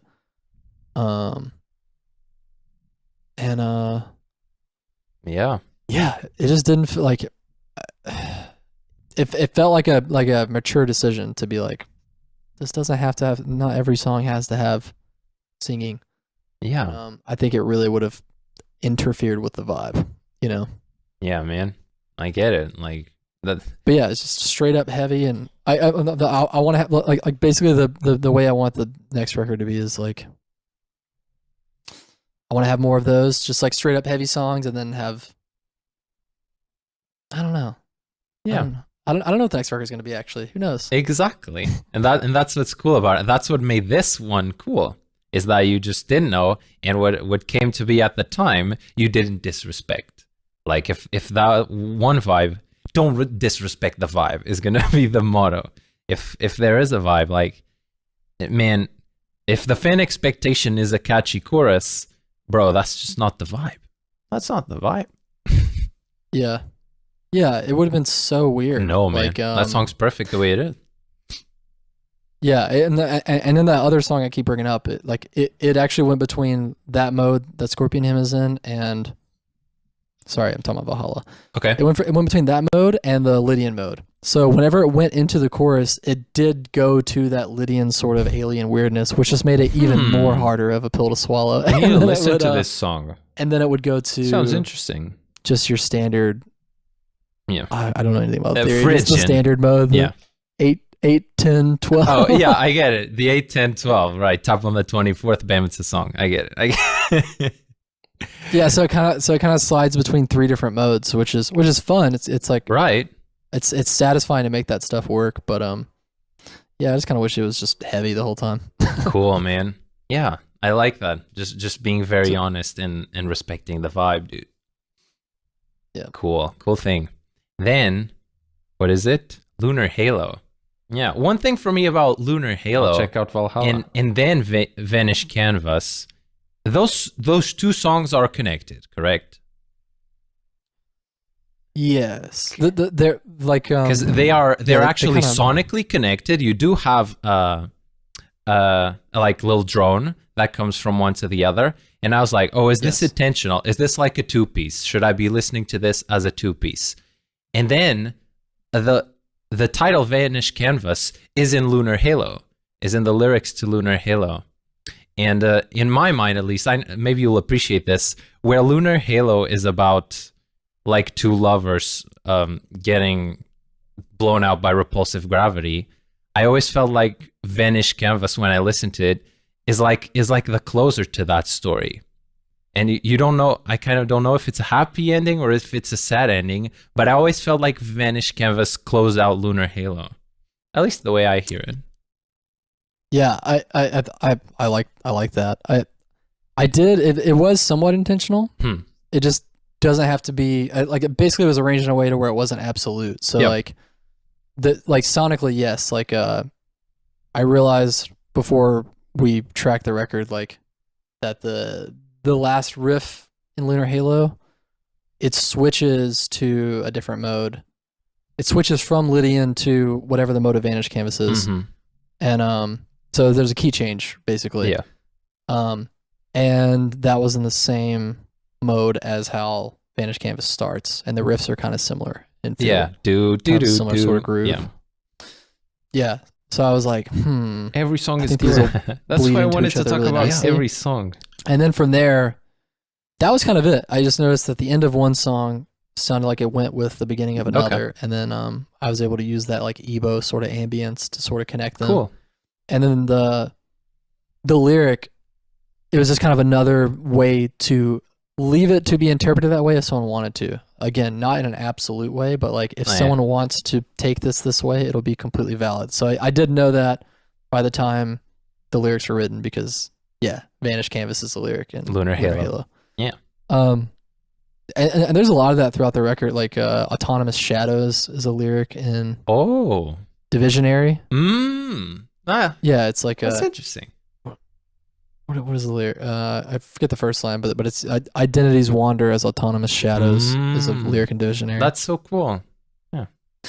Yeah, so there's a lot of the songs kind of like winking naming to each other throughout the record.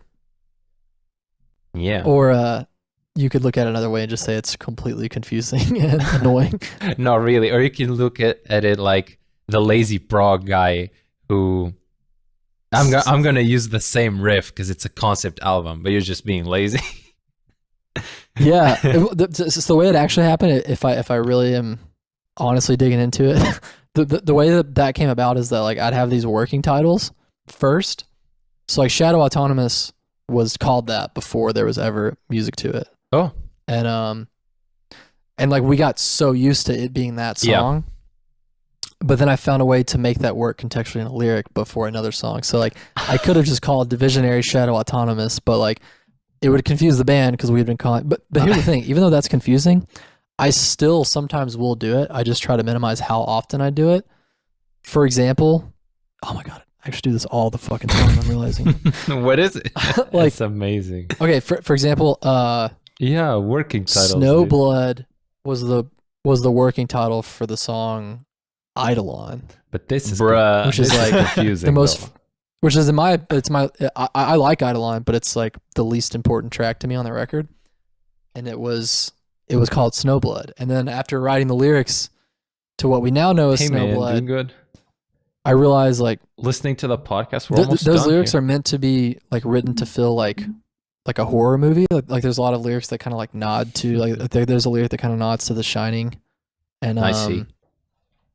like words like crawling out of the crypt to bleed the living dry. Waking This nightmare. is a waking nightmare. The shining knot is like, I can't even remember it exactly, but it's something like walking in circles, going snowblind, exits overgrown inside the maze of my mind. Snowblind. The movie. I get it. Snowblind. Yeah. So we were gonna call it Snowblind or Snowblood. Right. I was like, Snowblood's more exciting. And also, there's a movie called Lady Snowblood that I like. Yeah. It's like a 70s samurai. It was like the movie that was the main influence on the movie Kill Bill. Oh. But yeah, so I was like, all right, well, this movie kind of this Snowblood, the song kind of plays out like a horror movie kind of vibe, and even though Lady Snowblood's in a horror movie, it's still a movie, and the word Snowblind's in the song. The word that's blood's all in it the movie. takes. I was like, it's got to be called Snowblood. So Eidolon became Snowblood, and then Yeah.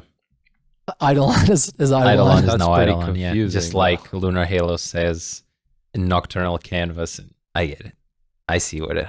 Yeah. That's cool. I think that makes sense. I like the way it ties stuff together. I do not think it's confusing. I appreciate it as someone who, like, I'm not native English. I don't speak English natively, so I have a hard time understanding screamed lyrics and sometimes even singing. So when I listen to lyrics, it needs to be a deep dive, and sometimes I need to look at them, and finding those references, and it makes me happy. I think it's very cool. Nice. Yeah. Well, I'm glad. Cool. Yeah, I kind of like the way it ties things together. Yeah, they're all on the same album. I think it makes complete sense. And then into Vanished Canvas, which yeah, you've publicly said a lot. It's your favorite song on the album. This is important. This song. Why? I think it's my favorite ERRA song. Damn. It makes me feel good. I don't know, like Damn. like I really like the way it feels. I don't know. It feels very hopeful. Yeah. The lyrics are like really positive, and they're. I don't know, I always worry about like sort of the contrivances of of metalcore lyrics. Like I don't want to be too no offense to any bands or anything like that, but like, because we do it all the time by accident sometimes, like, and we used to do it a lot of times on purpose, but sometimes you can just have kind of a stock lyric, like, Yeah. Caught in the undertow. Yeah. Like, oh my god, it's so funny you say that, because I have a new Ghost Cell song. I know what you do. Yeah. you know that one's basic. You guys know the undertow meme? Like every metalcore song that says, "I'm caught in the undertow." Yeah, Fractal gets it. That's what I mean. A meme, the undertow one, like as a metalcore lyric, very much overused meme. Nice. So, but you should still do it. I am. It's like a totally different context. Okay. There's more to it. It's not exactly that, but yeah, it is the undertow. It's there. It's all there. yeah. But yeah, see, that's what I mean. Like it happens. Like of course. But yeah, like, stand your ground, believe in yourself. Like those kind of lyrics, like in a metal context, like, yeah, it's interesting to kind of write, like, figure out, like, how do I write a positive song these days and say something that feels like it needs to be said. And Vanished Canvas, I'm really proud of, because like the lyrics are really positive, and I do feel like I feel like they're good. Yes. like yes. And I'm very hard on myself with lyrics, but I do like those lyrics a lot, and I think that they match up with the way the song feels. And I always write the instrumental, like I write the guitars and stuff first, and that kind of gives me a vibe on like what I want the lyrics to feel like. Mm-hmm. So yeah, so I kind of wrote them based off like how I felt listening to the song, and yeah, it's about, like, being present, like being in the moment, and it's just like I don't know. For me, it felt relevant, like relative to like relevant to my journey. Like, God, it's so weird to say my journey, but it's real. It's real. I didn't mean it in the contrived sense, but yeah, just like living alone and being super lonely for like a while there, and just kind of figuring out how to come out the other side of that, like really trying to put in the work to like improve my mental health. And like that song looking at that song, it makes me happy because I'm just like, man, I can just read these lyrics and just see how far I've come because I wouldn't know how to say these things. Like they wouldn't be coming from anywhere before the moment that I wrote them. Like I wasn't at this place in my life to write these words a year prior, and it had been honest. So like that song makes me super happy. Nice. I like the melodies a lot. I like the main riff. I like the tension of the riff that the song starts with, that it's like the verse the whole time and it's muted and it's very like underplayed, and then at the end it just like opens up, is totally elevated. And I like the path that it takes to get there. Like my favorite part of the entire record is Constellations. It's just the dropout. Leading into that, like the love you found in the empty space. Yeah. Slipped away in the fade, in flight or in free fall, glide along the evergreen motes of dust resembling constellations. Like that whole section is like, to me, like a good little, like if there was one line that I would say like this is what I want the record to be about. I love that song. I really do. I'm really proud of that one. Fuck yes, man. I feel you. Sometimes I feel a lot that I wanna put out positive messages. And let's be real. We're not in the most positive genre of them all. We associate and the general public associates metal with the emotion of anger, with releasing negative stuff. And we're not about that all the time. We want to express positive vibes.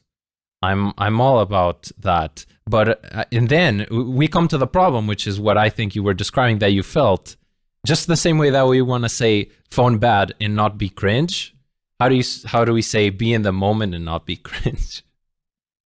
Yeah, and some people might perceive it as being cringe. You know, like you can never really control like how it'll be perceived or how people take it. But and also like you can speak in those other voices too. Like for me, I think there was a time where like I felt like ERRA should only always be positive. It should only kind of be in that lane. But like there are songs on the record that are dark, and some people did point that out. Like when we released Snowblood, they're like, these lyrics are like darker than usual. And it's like, well, you know, that song, like we were saying too long ago about each song, and each song kind of having its own voice. Like, you know, don't ruin the mood, don't ruin the vibe, whatever you disrespect say. the vibe. Don't disrespect the vibe, exactly. And it's like, for Snowblood, like, that is a song, just it's kind of like an expression of like poor mental health. You know what I mean? And that is the voice in which it is speaking in, and it doesn't really have like a moment that really kind of pulls itself out of the darkness. That's right. But like when you look at the record as a whole, the songs are there that do. Yep. Vanished Canvas is one of the songs. Absolutely. Cool, man. Yeah. I love it too. This is why I like Vanished Canvas a lot too, and I get why it's Jesse's favorite. Because you guys know I'm all about the positive vibes. I'm all about having optimism, all about facing life with what you've got instead of wishing you had something else. I'm all about that life. And sometimes it's not easy to say that in the medium that we live in of metal music. It's not easy. And I think Vanished Canvas just makes a great point. He made a song where he literally talks about being free from anxiety and about being present in that moment and growing to be a better individual. And the song is fucking sick, and it makes you feel it. That's really why I like Vanished Canvas, and I get why it's Jesse's favorite. So yeah, that is Jesse Cash, my dude. Hell yeah. Thanks. Yeah. Into Eidolon. So you just said, it's interesting, Eidolon is the least important song on the record. I liked hearing that because we all just you can if you really have something to say. What is it? What were you trying to say there? Oh, I was just saying, just for me, I don't think it's the most important song on the record, but just my least favorite. Okay. And what I was going to say that is that I like that because we all feel that way about one part of anything, really. We're talking about albums, so we all feel like there's just one moment that you might give less importance to. Hell yeah, Josh. And some people will try to hide that. Save it like, too. what's your least favorite? And some people will go, oh, I don't know, I love everything. And like, you just publicly said what it is. I think that's interesting. Yeah, I think that song's sick. Yeah, I like it. I absolutely like it. Like if I didn't like it, like you wouldn't put it on the fucking album. Yeah. Yeah. No, it's just once you get some time like away from certain songs, you can look back and you can be like, if I'd had more time, I would have done that or this, and that'll always happen. And I'm comfortable with that feeling. Like I'm comfortable with that inevitability. But okay, so Eidolon, if there was something that I think I would have taken more time with, the parts I love about the song, I love the first like minute and a half. I love the clean intro and the breakdown that it goes into. Like, yes, love that part. But then for the rest of the song, like for the verses and the choruses, it kind of like stays like very high energy and it's very riffy.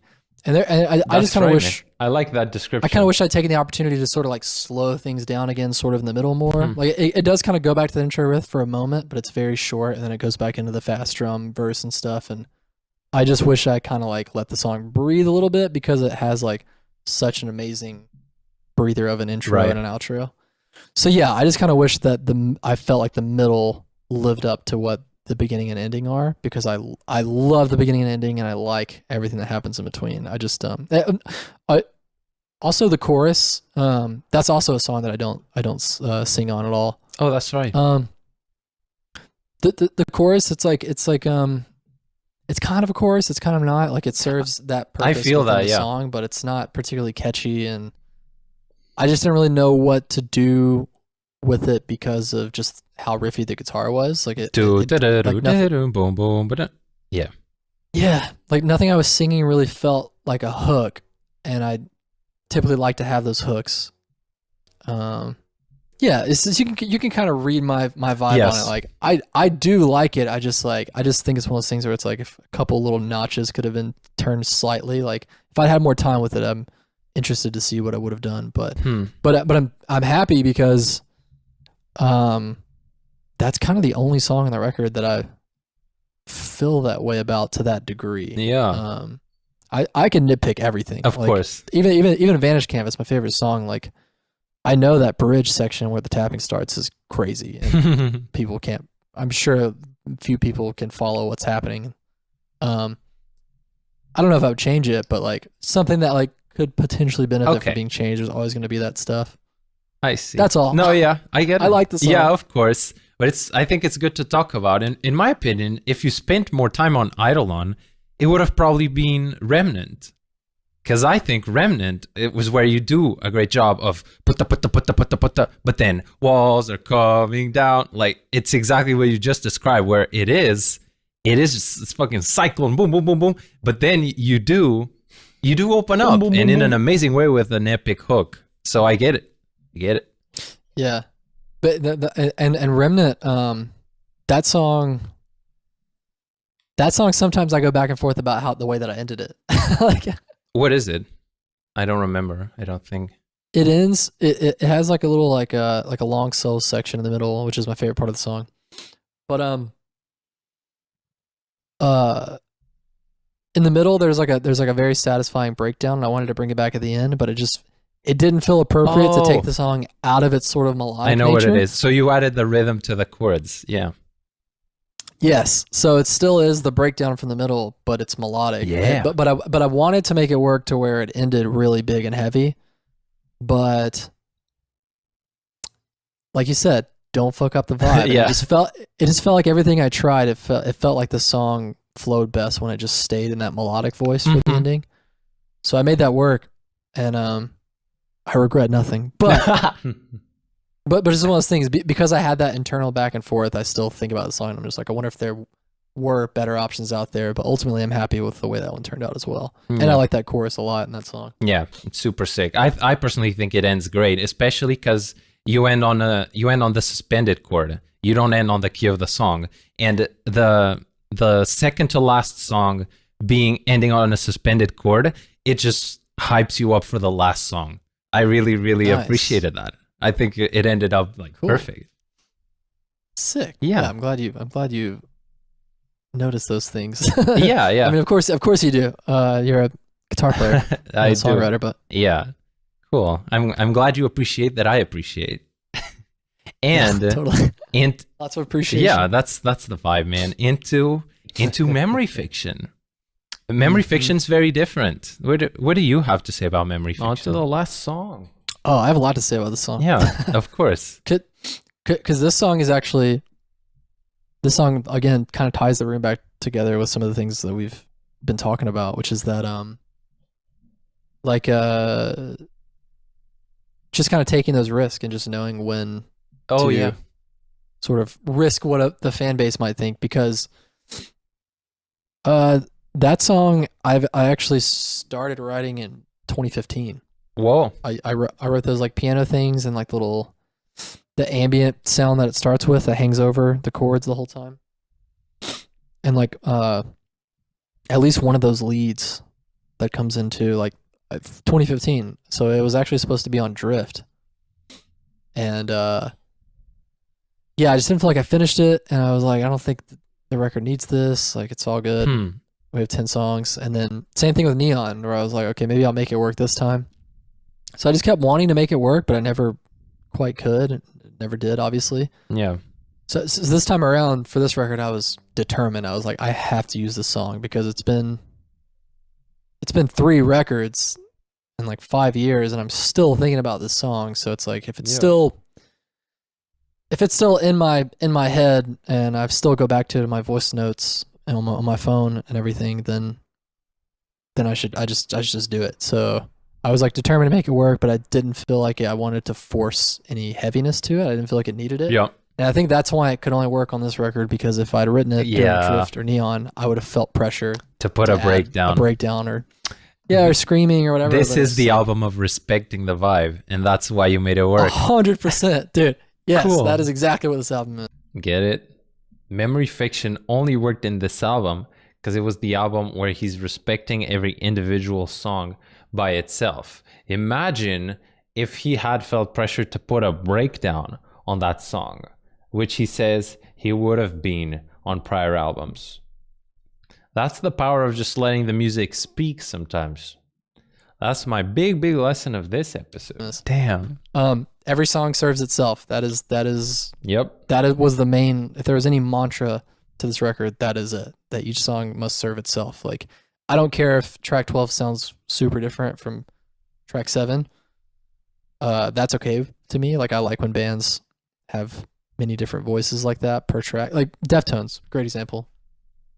Deftones is heavy sometimes, but I love their ballads the most. But yeah, so Memory Fiction, I felt like it should just be all singing, and that it's barely a metal song. It does have prog elements because there's a lot of leads going on, but it's just like exact same chord structure the entire time. Right. Chord structure never changes once. Mm-hmm. Yeah, and lyrically, I'm happy with that one a lot. Like, it was, I wrote this like poem, and it didn't fully fit into the song because, when you start singing words you wrote, you have to drop this syllable to make this pattern work, and also you have to kind of like chop it up a little bit. So first I had to like decide I was willing to completely destroy my little poem. And then I ultimately decided that yes, it's worth it because no one's gonna hear your poetry, but everyone's gonna hear your lyrics. So that like last like ending bit when the song really kicks in, and that's like my poem being dissected. It's like our origins grow hazy. Yeah, that whole bit. But I like that song a lot. It's like the one. It's like the most personal. Like, this is definitely not a relationship record. It's more just like a record is about a very personal journey, struggle, and struggles and triumphs of like an individual, which is also personal. But the last track was the one song that it's kind of a love song. It's kind of it's like a saying goodbye to someone. Yeah, and I liked the tone of it. I thought that it took like a very, as well. I don't know, like it felt sweet, like it felt cathartic, and it didn't feel ill-intentioned, and it was like a nice little send off to probably any song ever about that particular time in my life. That's probably the last one that's ever going to exist. And like I said, it's an old song, like it's been developing over the course of 5 years, so there's like some past feelings that sort of emerge in it as well. Yeah, man, it works perfectly to end the album too. It's literally what you said. It just sends you off to whatever, to the I mean, sorry, I didn't mean to interrupt. No, that's it. Yeah, like it's a goodbye, so it makes sense that it's the last one. And I don't think there's anywhere else it could have gone. Not really. I think if it was in the middle, dude. Yeah. Do you think it probably would have felt kind of weird if it was? It would have instead of feeling like a ballad, like a moment, it would have felt like a palate cleanser. It would have felt more like an interlude. And that's not what it deserves to be, I don't think. Yeah. What's your opinion on interludes? Like just like, like a 1.5 minute song in the middle of the record that's just kind of like a little bit of, Yeah. You know what an interlude is. I know. I like them if they're like meant. Do you guys like interludes in albums? Say it in the chat how you like your interludes before I answer. I love interludes in metal that are like, they're just like a breakdown. I think bands like Immure pull this off, where they like have the album, shorts are song already, but then they have a 30-second one that's just a breakdown, but it's a song. And since it's just one song, it's so ridiculously heavy that works perfectly. It's not an interlude in the sense of calmness. It's an interlude in the sense of connecting two huge pieces with like the heaviest cement. Like that's a way in which I like it, and where it works live. So if you are planning on playing 2 songs straight live and you have an interlude in between them, like if that's something that you do on the album because you're planning on doing it live and you can make it work both ways, I love those 2 scenarios. But when you pull one just for the sake of putting one, where it's just like an orchestra part, or it's just like or it's just like the ambient parts, and you don't. There's a lot of ways to do it wrong. So I think I know what you're getting at. Yeah. So that was my take on it. I like interludes. I also do like it, but my favorites are like Immure style interludes where it's a breakdown. It's a song. It's a 40-minute song that's a single breakdown. That's my type of interlude. But Jesse makes a good point actually after. So let me see. Yes, for sure. Oh, Thornhill's interludes. Yeah, they're good. But Jesse makes a good point. Interludes that go into a song just like Lily and the Moon and the other one before, yeah. Seventh Circle is not an interlude. That's a song. I love the latest. I've never listened to Till I Let It In full. So yeah, that sounds like the type of album to have too many interludes. Okay, yeah, I get where you guys are coming from, but we all know how it can be done badly too. that was the point. Or if it's like an ambient sort of instrumental, and then it may be like the recycled hook from track 1. I do not like that. Yeah, because it's like if I want to hear that hook, like I'm gonna listen to the song. I'm gonna listen to it in its fully fleshed out context. Yeah, like you can always tell when that happens. Right. Yeah. Or I mean, I could be wrong, but my feeling when that happens is like, they needed another track to make 10 or 11 tracks, and they just kind of phoned it in, maybe. Yeah. But yeah, no interludes. Yep. In any of ERRA's records. It's all meat songs. It's all meat and potatoes, man. Sick, man. Well, respect the vibe. I guess that was the theme of today, Jesse. Thank you so much for coming on. And of course. I usually say, where do you want people to find you? But like, just go listen to ERRA and live out what you've created, right? Yes. Yes. Yeah. They'll figure it out. Yeah, I think so. And new Ghost Atlas sometime soon. Yay! Yeah, stoked about that. Super. There's cool. like no information on that whatsoever, but that is currently what I'm up to. Super cool, man. Some people would say I shouldn't even say that, but I was just so excited. I had to make it known that I'm recording new music. That's cool. If you're excited about it, then that's when you should let people know, I think. Yeah, there are some people out there doing like sorry, I'm not trying to do it. I'm keeping you. I'm getting off on a tangent. I like Yvette Young's music a lot, and I love how she's always like pretty open with like what she's up to. Like anytime she's in the studio tracking stuff, she's always posting on it. Do it. It's like comforting for me because there's a lot of people in bands who think that you should just kind of keep everything a big secret until you have stuff to announce. But it's fun because I'm just like, okay, there are still people out there that are just like, here's a progress report on what I'm up to today. I'm just tracking, new ERRA song, new Ghost Atlas song. I'm in the studio. Here I am. Yeah. I don't know. I don't think there's any wrong way, but I was excited to share what's going on. Full circle to the beginning where not one and nor the other, not sharing everything and not keeping everything a secret. Yes. Cool, my man. And more full circle, intent. Oh man. Because the intent with sharing is that I'm exciting because I'm excited. Yeah. The intent is that I'm excited because I just love making music, and I just like I'm just so happy to be making music. So I at this point in my life, like I just want to talk about it. I don't know. Yes, man. Yes, we're happy making music. I love that. Cool, man. Thank you so much for coming on. Of course, thank you. Woo! My boys, happy making music. That was the ending of this episode of the Metal Intent, man. So sick. I'm happy that I got to listen to it again. This was a great conversation. Thank you guys for sticking around. Oh, my dude, and Pedrinho here listening with my commentary. That is so nice. So here's the second channel.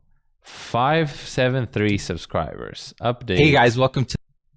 Yay, 620. Woohoo. Okay guys, thank y'all so much. And before we go, here's a favor that I want of you. Please, everyone here in the chat, I know a lot of you have already. If you haven't yet, please go... oh my god. Oh no, the chat.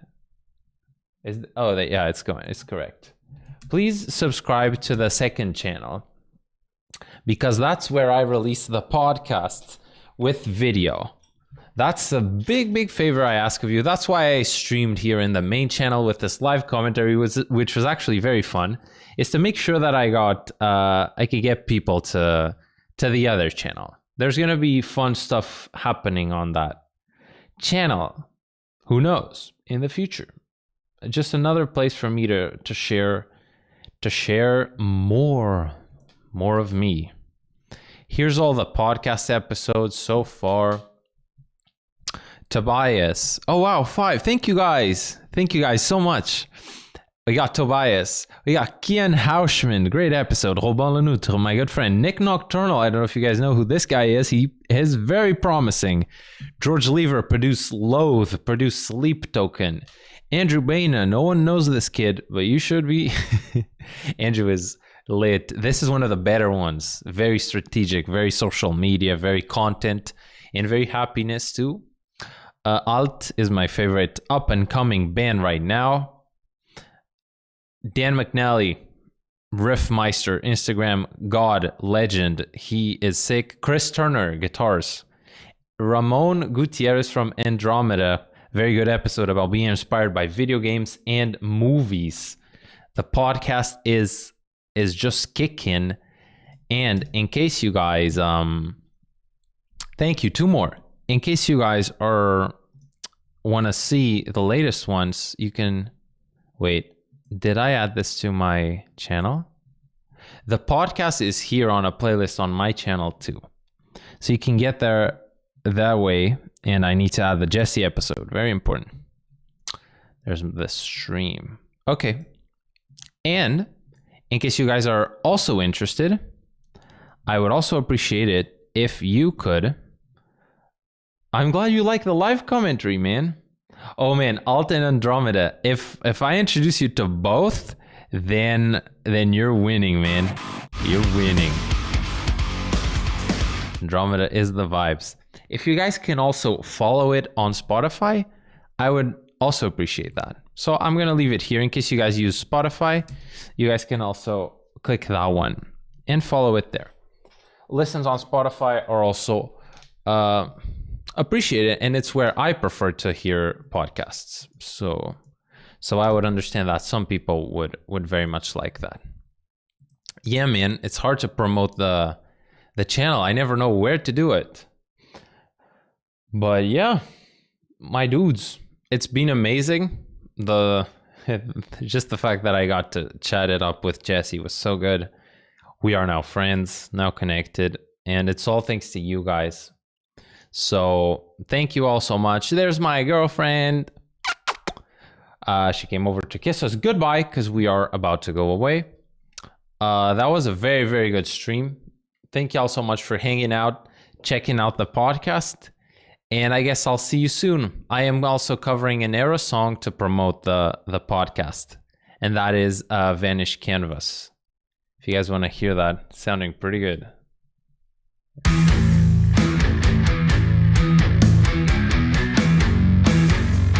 Huh? What do you guys think? Very happy with the bass.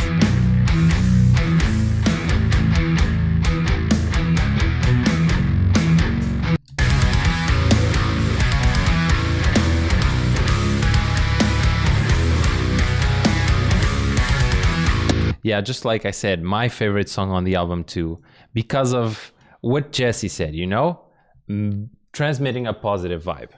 It's absolutely superbly important. So yeah, guys, thank you all so much. Have a rest of a great day. And I'll see you in the next one. Cheers.